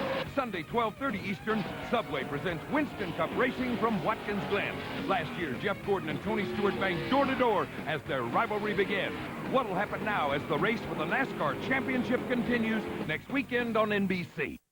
Sterling Marlin and Tony Stewart hold the top 2 spots in the Brickyard 400. At the Indianapolis Motor Speedway, they're up by 2.2 seconds on Ward Burton. Here's our Napa Field summary. Marlin, Bill Elliott, Ryan Newman, Jimmy Spencer, and Kevin Harvick have taken turns leading. 4 caution flags. Had a crash at lap 3 involving 4 cars. Mark Martin was one of them. Ryan Newman, Dave Blaney have been involved in incidents bringing out the caution. The only cars out of the event officially are Andy Houston and Matt Kenseth, who were involved in the lap 3 crash. We'll talk about the aero push I was talking to you guys about. The best thing that the 20 car can do right now, he's about 2-3 car lengths behind the 40 to get air on the nose. He can drop down lower. He's getting the air on that left front corner. That's helping his car turn up off the corners. If he gets right behind the guy going in the corner, the car won't turn. So that's why he's backed off probably 3 or 4 car lengths to get that air on the nose. But when he makes a run, what he'll do is he'll run up on that 40 car, drop that car down a little bit lower, and that should plant that left front tire better, make the car turn better getting off the corner. Marty? Well, Wally, I hated to admit it in happy hour, and I hate to admit it now, but you're right. It's exactly what Tony Stewart is doing. He said he's got good forward bite. But right now, he said he's just going to follow Sterling for a while because he can't quite get the run that he wants. So he's just going to lay right there, follow him for right now. On the radio, Tony Glover is telling Sterling Marlin, you've got to want this race more than anyone else out there. Keep Stewart behind you. How bad do you want it, Sterling? How bad do you want it, Tony? We'll find out. Bill Elliott trying to take over the position from Jimmy Spencer. Moves Bill Elliott into 5th. We're going to be coming up on some pit stops for some of these lead cars. Sterling Marlin and Tony Stewart have not been on pit road since lap number 22. So somewhere lap 59 to lap 62, those guys are going to have to come on pit road under the green and make a stop. See some damage to the back of the 88 car. I think that's who the 19 car ran into, Casey Atwood, and I don't think that's hurt anything, but nevertheless. It's not helping. It's not helping, that's right. Dale Jarrett, 7th spot. If it helped, that's the way the car would look from the factory, but it didn't look that way. Jarrett lost a couple of positions in the opening 2 laps before that first crash. It's not really gone anywhere since. And that's not helping.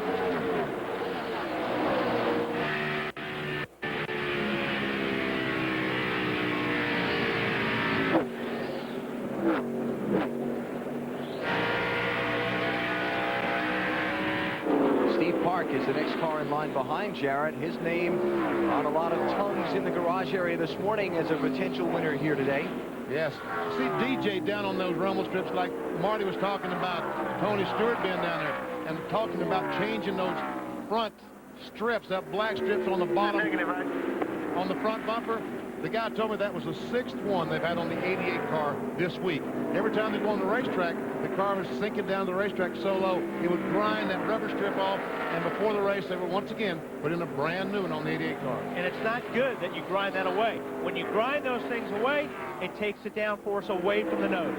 Ricky Rudd with problems earlier. His car throwing some belts, causing some engine problems. He's in the garage, not retired from the event. They're still working on it. In the meantime, Jarrett and Gordon are out on the speedway making laps.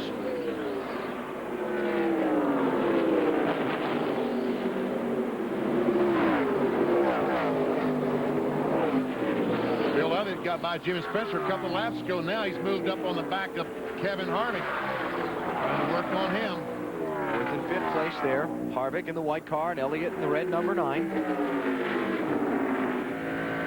Off talking to Ray Evernham this week. He was so proud of the job that Bill Elliott did last week at Pocono. Yeah. He said that old guy got up on top of that steering wheel last Sunday and really tried his best to win the race. Here he comes on the inside of Harvey.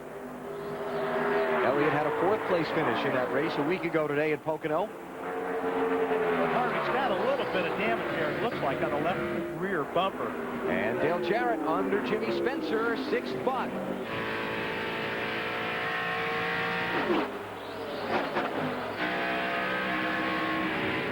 Now, if you're Todd Parrott, Dale Jarrett's crew chief, when you come down pit road for a green flag stop, do you take the time to fix that little bowed out fender, or you're running good enough you let it go? I would not fix it. I don't think that's really causing him any problems right there.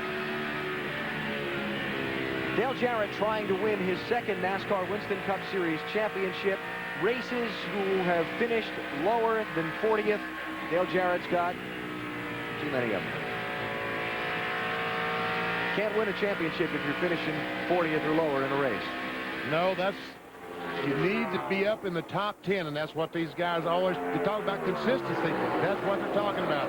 Top 10s. Bill Elliott on the inside of Harvey. And that two-tire stop that Harvey made is really starting to show up. Elliott to 4th. Harvick back to 5th.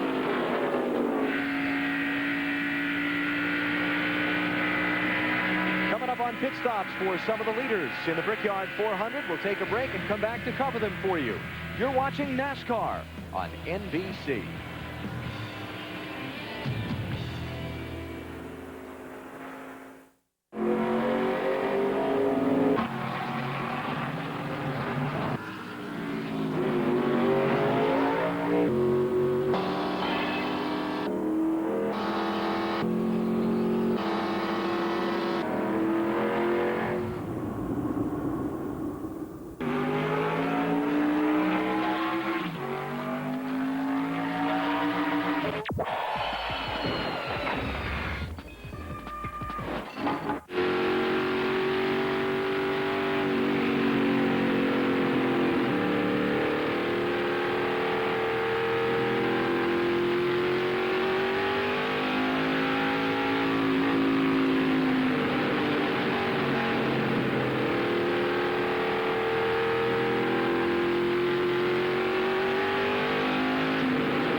Now, get ready. Don't worry, Chinese bamboo is very strong.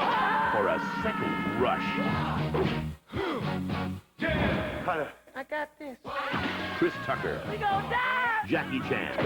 Rush Hour 2. Do you understand the words that are coming out of my mouth? Nobody understands the words that are coming out of your mouth, man. Rated PG-13. Now playing. The Dew Crew.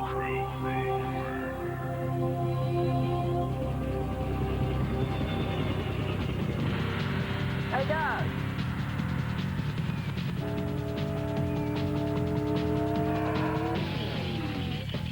.5. Not bad. You better not do this on Sunday. The Dew Crew. Fueled by Mountain Dew. I'm only happy when it rains. I'm a medical examiner. I'm only happy when it's complicated. In order to solve the crime, Who do you want to be? Victim or killer? she'll recreate it. I'll be the victim. I'm gonna find out who did this to you. Crossing Jordan, Mondays this fall on NBC. Top 2 remain the same in the Brickyard 400 at Indianapolis. It's Sterling Marlin and Tony Stewart in the first and second spots. Kevin Harvick just behind them has just come off the pit road from a green flag stop. Now Dale Jarrett and Bill Elliott are both in for service. It looked like Tony Stewart was going to make a pit stop this time. He was waving frantically. Marty. And Denny Dale Jarrett is in, wheeling around to the left side right now. He came in running in the 5th position. Their car has been pretty good all day long. A little bit tight. They make an air pressure adjustment and 4 tires to Matt Yoakum. Jeremy Mayfield is down and away. They closed up the rear stagger because his car was loose, especially when someone was up behind him. On the radio, he and Rusty Wallace communicated together that they would pit together. And they have. And here comes Tony Stewart down pit road for tires and fuel. Let's go, Marty. And Tony Stewart is in, Benny. He's been having a terrific run. He told the guys on the radio, we've got a great car. Don't get discouraged, because I'm not going to show what we have yet. 4 tires and no adjustments for the Indiana native Tony Stewart, who desperately wants to win here at the Brickyard 400. Let's go to Bill Weber. 4 tires and fuel for the swift Dodge of Ward Burton. Just before we pitted, he said, I've got a bad vibration. We'll check the tires. Hopefully this set will improve that condition. Ward had moved up to 3rd before making the pit stop. Dave Burns. John Andretti leaves pit road after making a 4-tire stop. He was just a tick loose. They made an air pressure adjustment to try to tighten him up here. And that's a good thing here because guys are always fighting tight, and John had it just a bit loose. Leaders in. Sterling Marlin at lap number 63. Steve Park takes over the lead. Marty Snyder covers Marlin's stop. And Sterling did not say a word that entire run. He was sliding the nose just a little bit in the corner, but they're very happy with the race car. They put some water in the window. He pushes it away. Sterling feeling very good inside the car. They obviously have a great chance to win, and this team and Sterling have not won in a long time, since 1995. 4 tires, no adjustments for the leader, Sterling Marlin. We saw Tony Stewart make a 14.8. Now as we watch Sterling come out of the pits, where is Tony Stewart going to be in the picture? Is he going to be in front of Sterling, or is he going to be behind? There goes Tony Stewart. There's Sterling back on pit road. It looks to me like Tony Stewart is going to win that race on pit road. By a bunch. Well, and the pit stops were close. Where Tony Stewart made his time up was slowing down to get into the pit and then going up through the gears when he left pit lane. That's where he made up his time. Steve Park took over the lead when Marlin pitted. Now Park is on the pit road. Kurt Busch moves to the top spot. As we cycle through green flag stops, here's Marty to cover Park's pit stop. It's been a pretty good run for Park. He comes in here as the lead of the car, just a little bit tight. They'll make a wedge adjustment, but they are fairly happy with the car. 1 round down on the right rear wedge bolt for Steve Park. It will be a 4-tire change, and other than that, no adjustments.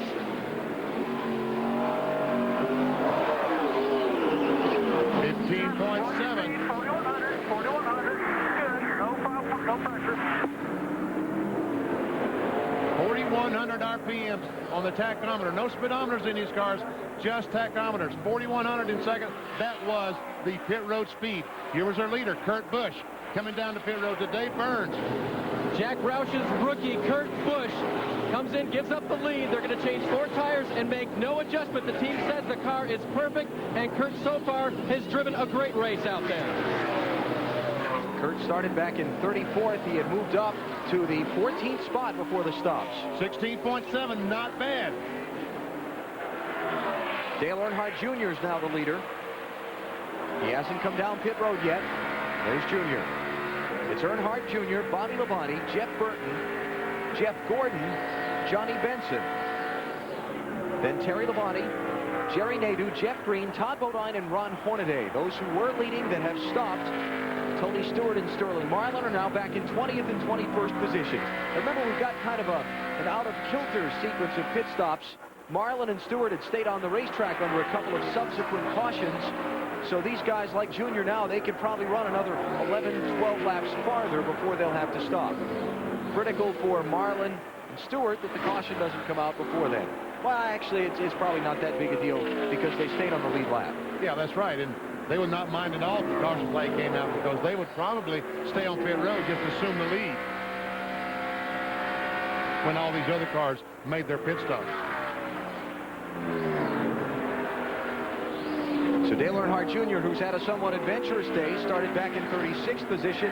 We saw the contact earlier he had on pit road when he made an early stop. He and Hut Strickland got together, damaged the left front fender on his Chevy. And now through the cycle of stops, he finds himself leading the Brickyard 400. And 4 or 5 laps ago, we saw a shot of Dale Earnhardt Jr., and right behind him was Bobby Labonte in the 18 car. And now we look back, and Labonte has lost about 100 yards. So Jr. right now a little faster than Bobby Labonte. Last year's winner of the Brickyard 400, I might add, talking about Bobby Labonte. Difference fresh tires can make. Dale Earnhardt Jr.'s last lap time was a 55.2 second lap. Tony Stewart on fresh tires, 54.6, so a half a second a lap. How much longer can Junior and those guys afford to stay out before they get fresh tires and give up that kind of time to the leader? Well, that's the problem. You know, they're making up a lot of track time right now, and you still have to come in to make a pit stop. But it depends on the fuel mileage. And, you know, as bad as Dale Earnhardt Incorporated's fuel mileage was at Pocono back in June, they've worked very hard on it, and now it's about as good as anyone else. Dave Burns, what's up with Junior's crew and their pit strategy? Alan, they think that they can go about another 4 laps before they have to come in and change those tires, and so that's what they're planning on doing unless they get a caution earlier. Right now, Junior says the car is real good. He doesn't want any changes on it. He says he's just a little bit loose when he's running by himself, but when he's in a pack of cars, it turns very, very well. And that's especially good news because of all the damage they repaired. His aero situation is very good. So Junior coming in about 4 laps now. The driver who started the race in 3rd position, Casey Atwood, his car has just been retired in the Brickyard 400. Overheating problems have damaged the engine. Remember, we saw the nose all caved in. They were working on it back in the garage for a while. They've given up the ghost. But Bill Weber said that was the youngest driver to ever start at Brickyard 400. Imagine when Casey comes back next year, just how badly he's going to want to win the Brickyard 400. There we see Kevin Harvick on the inside of Robert Presley. There's Casey Atwood's teammate Bill Elliott chasing Jimmy Spencer. Now, this is the picture we've seen all day. Talking about Jimmy Spencer, the 26, and Bill Elliott. Seems like every time we look up, they're together. And right now they're racing for 26th and 27th, though that's pending the rest of these pit stops. Jeff Gordon's one of the guys who hasn't stopped yet. Matt, what's going on with them? Right now, Alan, they're just waiting to about lap 72 to 73. Then they will make their scheduled pit stop. Remember, they pitted off sequence on lap 33, so they have gone a little farther than the other contenders. You know what, really a scary thing, if Jeff Gordon can run to 74, they could make this on a couple more stops. This thing might turn into a fuel situation. It's always a chance here at this race. You know, this has been sort of an atypical Brickyard 400. We've had more caution flags than normal in the first part of this race. We're not quite to halfway yet, and we've already had 4 caution flags. We've gone races here where we've only had 2 and even 1 caution flag the whole 400 miles. And I'm also surprised how many cars haven't made changes. These guys are happy with their cars, and that's real unusual here for Indianapolis. Well, I don't think Jeff Gordon's happy, Wally. They're not really sure what to do to the car to make it better. No, but I mean the 20 car and all those leaders, the 40 car, a bunch of those guys came in, they didn't change anything. Kurt Busch, don't change anything. Jeff Burton just in front of Jeff Gordon, the 99 car. And they will now move up in positions as the leader pits. Dave Burns on Dale Earnhardt Jr. Allen, he makes the hard left-hand turn to get into his pit stall. The last thing he said on the radio was pretty neutral. And so, they're not going to make any changes to the car. Very good news for them. This will put them maybe within a fuel window to do it on one more stop from here. A great and quick stop from Dale Earnhardt Jr. Let's go to Matt. And the 10 car of Johnny Benson is in. This will be a 4-tire change. They were talking about on the radio making a wedge adjustment on the left side of the race car. Nothing yet, and Benson is down and away. Michael Waltrip also on and off pit road with Benson as Johnny leaves. Giving James Dean a ride today. See, Johnny Benson's car does not look normal. Bobby Labonte is the new leader. Jeff Burton moves up to 2nd. Jeff Gordon moves up to 3rd.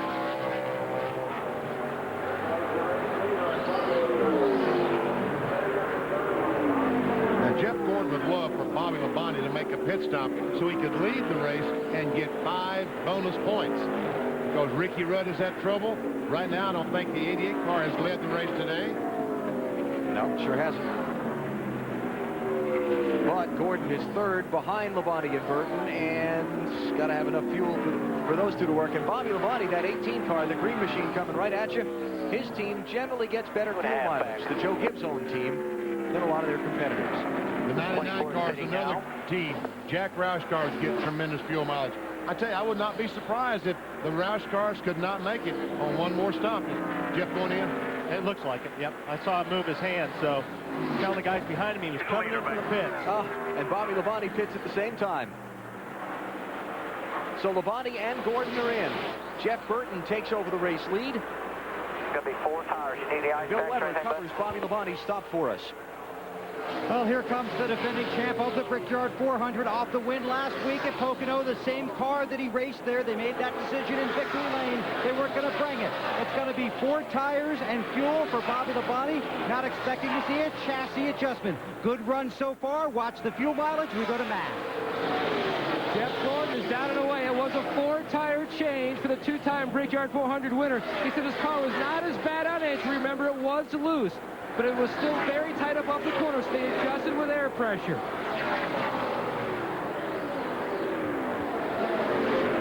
And Jeff Burton still holding the lead and has not yet come to pit road. I'm telling you, Jeff Burton can make it on 2 more stops. The next one he's going to make, and 1 more if this thing should go green the rest of the way. Yeah.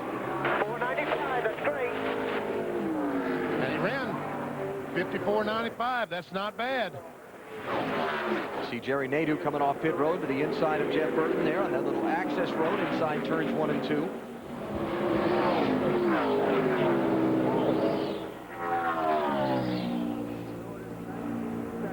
It was lap 33 when Jeff Burton last pitted. 42 laps, about to be 43 on this tank of fuel. That's except caution. Caution is coming out on the speedway. There is debris that has just been dropped off a car in turn number 3. Yellow flag number 5 of the Brickyard 400. And all these cars, there's the leader. Terry Labonte just barely. Here comes the 31 car. Robbie Gordon trying to beat Burt back to the line. Can't do it. So there'll be 27 cars on the lead lap as we go under caution in the Brickyard 400. There it is. Piece of metal off of one of the cars. Can't have that at 180 miles an hour.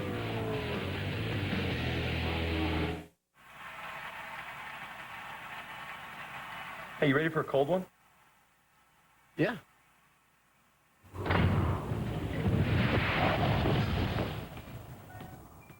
Is that cold enough for you? It's cold, but it's not Coors Light. Brewed at the edge of freezing to lock in that Rocky Mountain cold taste. Coors Light. Ah, tasty. You don't date much, do you? Wendy's makes late nights great nights, serving up your favorites. Hello? Get a Wendy's classic half-pound double with cheese, even late, because our pickup window's open late. A big Wendy's thank you goes out to the man in the red minivan. Look, Dale, I know how you loved trucks when you were growing up, and if you want to race that big brown truck, I want you to know that I'll support you 100%. I mean, it's a nice truck, nice brown, everybody. Dad, I'm not driving the truck. How about some pie?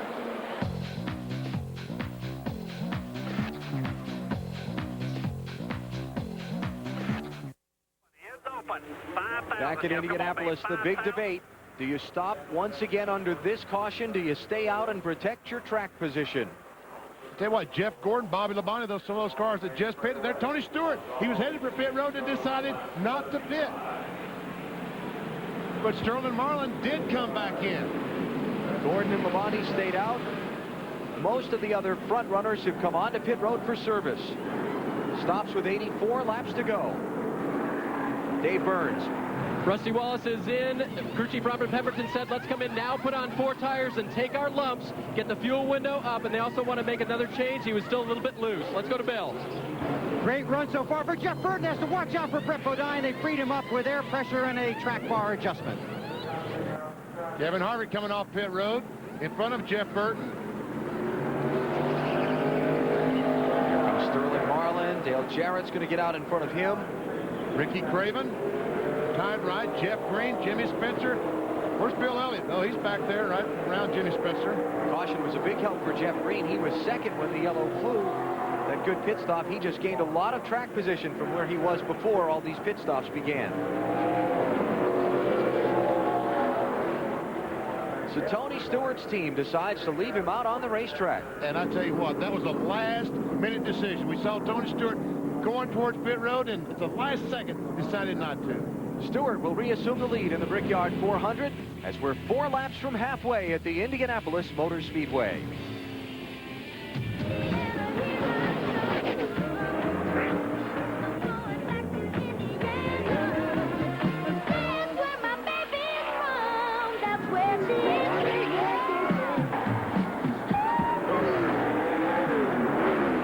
Americans have places to go, things to do, so they go Midas.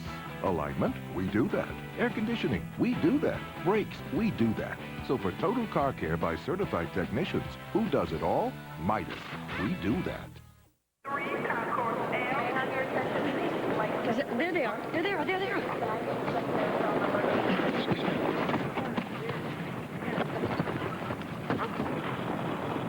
Grandma! Hey, Ma. Hello. How you doing? I'm okay. Just a little busy. Where's Stanley? How will you make your money last when you retire? Conseco offers a wide variety of retirement products that can help. Conseco, step up. Monday. Imagine the whole world spying on you, watching your every move. That's what this couple did. You won't believe where they put the cameras. Dateline Monday. Welcome.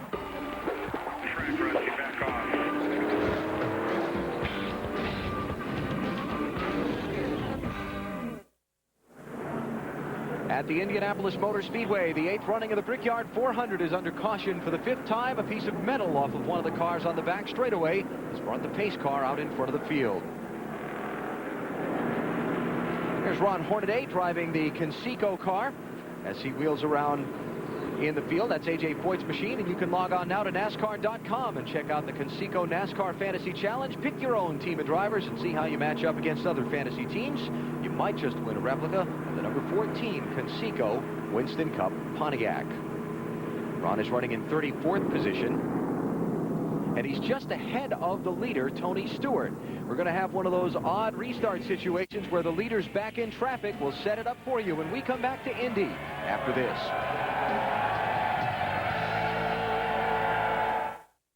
NBC Monday, it's your chance to see it all. Fear Factor's most outrageous moments. With all the stunts that made you flinch, cringe, and scream. The New York Times calls it the hit of the summer.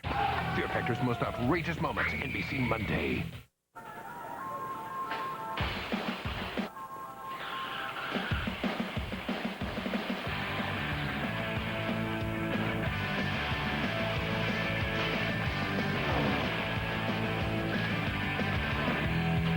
For extra low prices on your favorite racing brands, make your next pit stop at Food Lion, where race fans shop for groceries.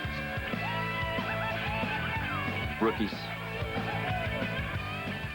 I'd like to tell you about an incredible radio station. So, I'm Martin Murray. Honey and Rumble! I love you, man. That's bad touching. And that's why we call it Stupid News. Hey, you little spang. It's another 20-song marathon. I want to get away. Extreme! You have an incredible mouth. FM 99 is an incredible radio station. Who's your daddy?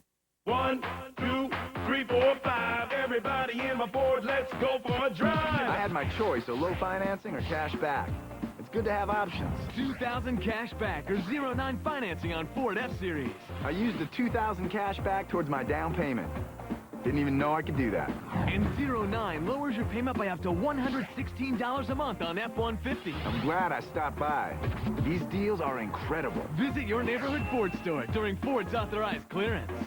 The power of 4 full-time meteorologists, the Super Doppler 10 weather team. Wrangler salutes the families of NASCAR. When Ned Jarrett retired from racing at the age of 35, he'd won 50 races and 2 Winston Cup championships. Ned didn't push his sons into racing, but one of his biggest thrills was calling Dale's victory at the 1993 Daytona 500. Dale Jarrett's going to win the Daytona In 1999, the Jarrett family celebrated a second series champion, and now Dale's son Jason hopes to add a third generation of NASCAR stardom to the Jarrett legacy. For more on the Wrangler families of NASCAR, log on to NASCAR.com. And welcome back to Indianapolis. All the Jarretts, a familiar face around this track and certainly around the NASCAR Winston Cup garage. Ned with his 2 championships, Dale with a championship back in 1999, and of course 2 wins here at the Brickyard 400. Currently running 9th on the racetrack, trying to become the first 3-time winner of the Brickyard 400. The field coming around to get the green, and Allen, one of those unique restarts. Yeah, several cars stayed on the racetrack under the caution, setting them on the tail end of the lead lap. Ron Hornaday is the last of them. He's running back in 34th position. The leader, Tony Stewart, is well back in line. There's Stewart with a half a dozen cars that are on the lead lap in front of him. And Steve Park going for the lead. He's on the inside of Tony Stewart. Park in the yellow car. And this is where you get in a situation where patience. Tony Stewart, Park, they want to get through these cars as quick as they can, but it gets really bottled up, and this is where you got to be really careful, where you get into a situation like we had last week at Pocono. Where Dale Jarrett got caught up in a wreck that started in front of him on a restart just like this. Michael Waltrip in the 33rd place as Park looks inside of Stewart for the race lead. He's got it in turn 4. And somehow Tony Stewart gets down between Steve Park and Dale Earnhardt Jr. Halfway through the Brickyard 400, 200 miles down. Look at Jeff Gordon down low on Dale Jr. and Kevin Harvick. Uh-oh, something's got to give.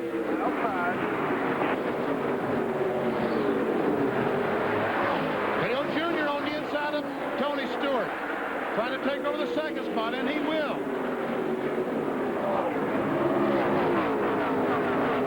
Stewart to 3rd, Jeff Gordon is 4th, Kevin Harvick is 5th. Here comes Dale Jarrett on the inside, 3 wide.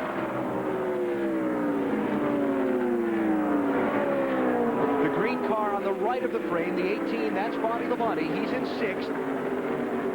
You've got Jason Leffler in the 01, the orange and black car on the inside lane. He's next in line on the lead lap, 7th. Then Dale Jarrett and Jeff Burton in the 88 and 99, racing for 8th and 9th. Here comes Jarrett to the bottom. He turned her left and turned under Jason Leffler and the 14 car, Sterling Marlinville. Here comes Jimmy Spencer.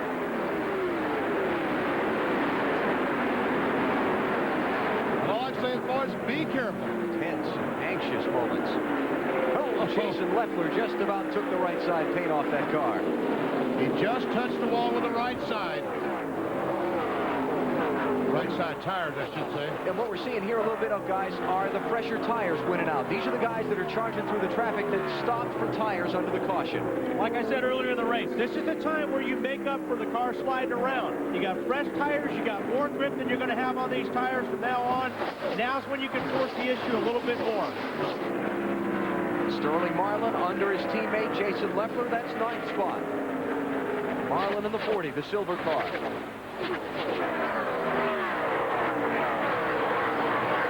Jimmy Spencer's down underneath the 01 car on Jason Leffler. I'm a little surprised that 20 didn't come in. There again, Benny, we always talk about the tire thing. Why not come in and put 4 tires on it? Everybody else behind you did. Well, because he's got to stop twice more. If he had stopped then, evidently he had to stop twice more another time after that. Twice more after that. He could not make it on one more stop, so he decided to stay on the racetrack. Ricky Craven chasing Jeff Burton for 11th spot. Burton in the 99, Craven in the 32. As Burton goes through Jason Leffler in the 01. That's for 9th. Let's find out what Tony Stewart's crew chief was thinking with that last call. Marty Snyder's with him. Well, Zippy, a lot of cars behind you with fresh tires. Why didn't you come in? Well, we only had 10 laps on our tires, and if I pitted, I still had to stop 2 more times. Now I still have to stop 2 more times. I didn't really want to give up all that track position. Our car's been pretty good in the long run. Hopefully it'll all wash out for us. We'll run up front here, and we'll just make our 2 stops and go on. I didn't want to make an extra stop and get caught behind, you know, be 10th, 15th, and take a chance of getting tore up there. I don't know if it's the right thing or the wrong thing, but we're just going to stick with the track position and not make an extra stop. But he was right. They did it for track position, and they had to stop 2 more times anyway. To Matt Yoakum. And Marty, Jeff Gordon has climbed up to the 4th position. Robbie, you've worked on that race car all day. Now is it dialed in or close to where that car needs to be?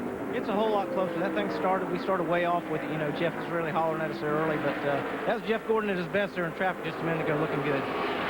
Certainly was. Remember, Jeff Gordon has battled an aero disadvantage on the flat tracks this season to Bill Weber. On top of the pit wagon with Frank Stoddard, the crew chief for Jeff Burton. Can you make it on one more stop? It doesn't look it right now. We're going to need some help with a caution flag or something. We weren't able to get it full in that last stop there. The catch cam was a little bit light, so we're really going to be probably about 2 laps short right now. But maybe with some cautions, you never know. It's a long way to go. I'm not counting on anything right now. Okay, not gambling right now. Dave. Greg Stedman jumped underneath the 43 car of John Andretti. Greg, what adjustment did you make there at the end? Just a shock adjustment, you know, trying to get him a little bit better there. You know, that set of tires we put on under green didn't seem as good as we had anything all day, so we come and got 4 and tried to do a little bit of adjustment here to make it better. All right, and you can make it on fuel now with one more stop? Yeah. Very good. They split their pit window in half by doing that, coming in laps, and they only lost 5 positions on the track.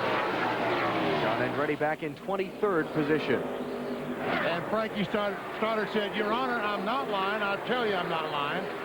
But Frankie, you are lying. You can make it on one more stop. Benny, I agree with you on that. It's not necessarily what he said, it's kind of how he said it. You know? Exactly. Yeah. Crew chiefs would make bad people to play poker against, because they can bluff with the best of them, especially when you put that TV camera on their face. And I talked to Frankie this morning about fuel mileage, and he would not give me a direct answer. He danced all the way to downtown Indian back and never gave me a straight answer. Ricky Rudd is back on track. You see him in the star car there, the 28 machine. He's 53 laps down. After repairs to the engine of that Ford, Dave Blaney has also come back after repairs from his crash earlier. He is 43 laps down. Blaney showing in 39th position, Rudd in 41st. There's the leader, Steve Park. Up by 0.8 of a second on Dale Earnhardt Jr. With Tony Stewart, Jeff Gordon, and Kevin Harvick making up the top 5. You know what, Tony Stewart's running just as fast, if not a little bit faster than the leader, so good call, Greg. There you go. That's Hut Strickland in the 90 car that Tony Stewart is just about to drive under.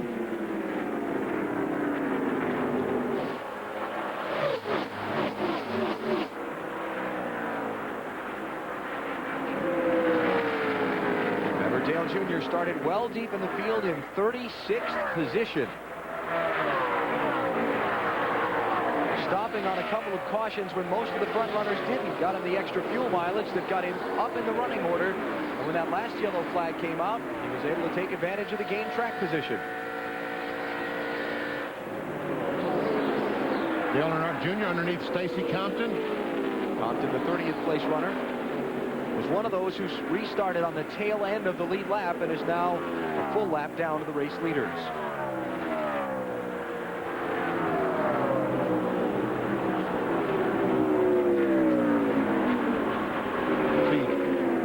Bubbles go on top of the 24 car, Jeff Gordon, 29, Kevin Harvick, and Dale Jarrett, the 88 car. This is our NBC race chase.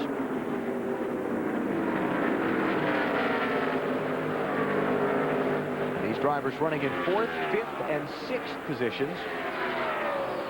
They're running Indian file right now, if you didn't know that, Benny. What is that?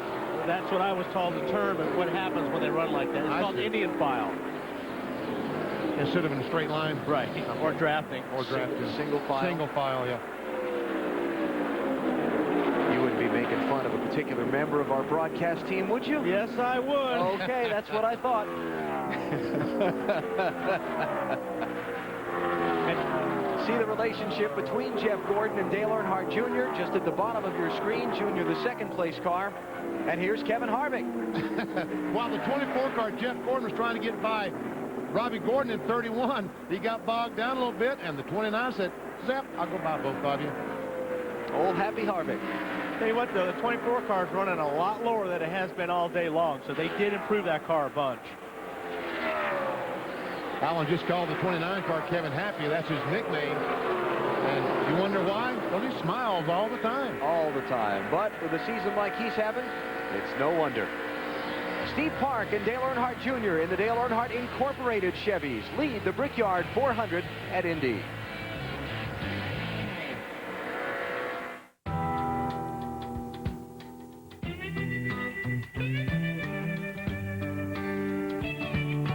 Big green combine, edgy at the wheel, under a big sky, working in the field, harvesting hops in the early autumn sun, going round the clock until they get it done. This is from the people working hard every day, talking about the folks who get this bud my way.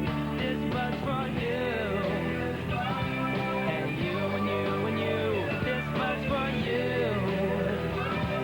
and you and you and you. This bud's from 5 generations passing on their tradition with pride in the craft and pride in the mission. From the brewery crew to the lagering man, get it to you fast and fresh as they can. This is from the people working hard every day, talking about the folks who get this bud my way.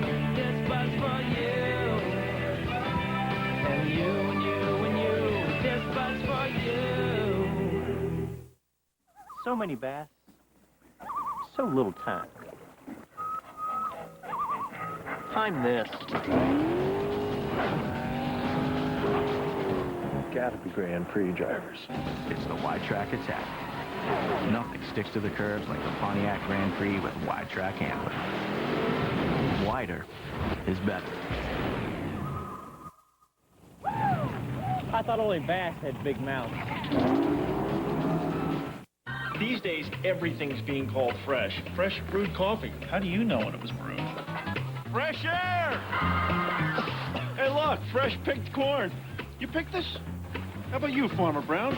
You want fresh made? Try the new Subway Selects. Right, Kathy? Right, Jim. Subway has 4 new Subway Selects made fresh right in front of you, like the delicious Southwest chicken. Seasoned chicken with a tangy Southwest sauce, all on fresh-baked gourmet bread. See, fresh made does taste better. Subway, eat fresh! NBC's coverage of the NASCAR Winston Cup Brickyard 400 is brought to you by the Wide Track Grand Prix by Pontiac. Wider is better. By UPS, the official delivery company of NASCAR. We want to race the truck. People love the truck. By Wrangler, real, comfortable jeans. And by Budweiser, with the crisp, clean, refreshing taste you'll find in no other beer. This Bud's for you. At the Indianapolis Motor Speedway, coming up on 250 miles into the Brickyard 400. You're looking at the race for 5th position. Dale Jarrett trying to hold off Kevin Harvick and Bobby Labonte. Jarrett has just moved through Harvick to take that spot from him. And Sterling Marlin tagging on the back of that. Find that rhythm, nice and smooth. There you go. Find that rhythm, DJ. Todd said, just be nice and smooth. You got the horse, just be nice and smooth with it. And because if you're not, Benny, like I said earlier, if you miss your mark just a little bit here, and you got to get off the throttle, these guys are buying. This track is really, really tricky. It's a momentum racetrack, and you really got to keep your momentum up by hitting all your marks. While Kevin Harvick chases Dale Jarrett, his teammate Robbie Gordon has just had some misfortune. Here at Indianapolis, Gordon in the 31 car subbing for Mike Skinner. This week is back in 32nd position, and he has altered the cosmetics of that machine.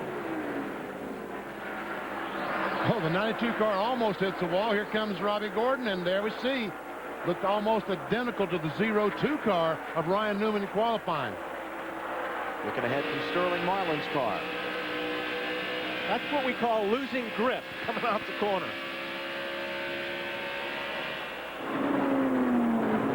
And again, Robbie Gordon back in 32nd position. He's 1 lap down to race leader Steve Park. Well, we got all kinds of things starting to set themselves up here. We've got some fuel drama playing out. We've got a good race for second going on at 2. Tony Stewart on the outside. Dale Jr. on the inside. Put Stewart in second spot. You just wave him by? Well, I see the hand out the window. I saw the hand at Will now. Tony got a little bit loose right there. But they're pointing each other by, but then once the other guy gets by, he passes him back. And that's where it ought to be. While we were away in the break, these two did switch this position back and then 4th again. And now this is the 3rd swap between them. And that's the best thing about the Brickyard 400. These guys race to win. I mean, I realize we talk about points, and they are important, but this race, they all want to win. They don't want a 5th place. They want to win. And that's what makes this track so perfect for Tony Stewart, Benny, because as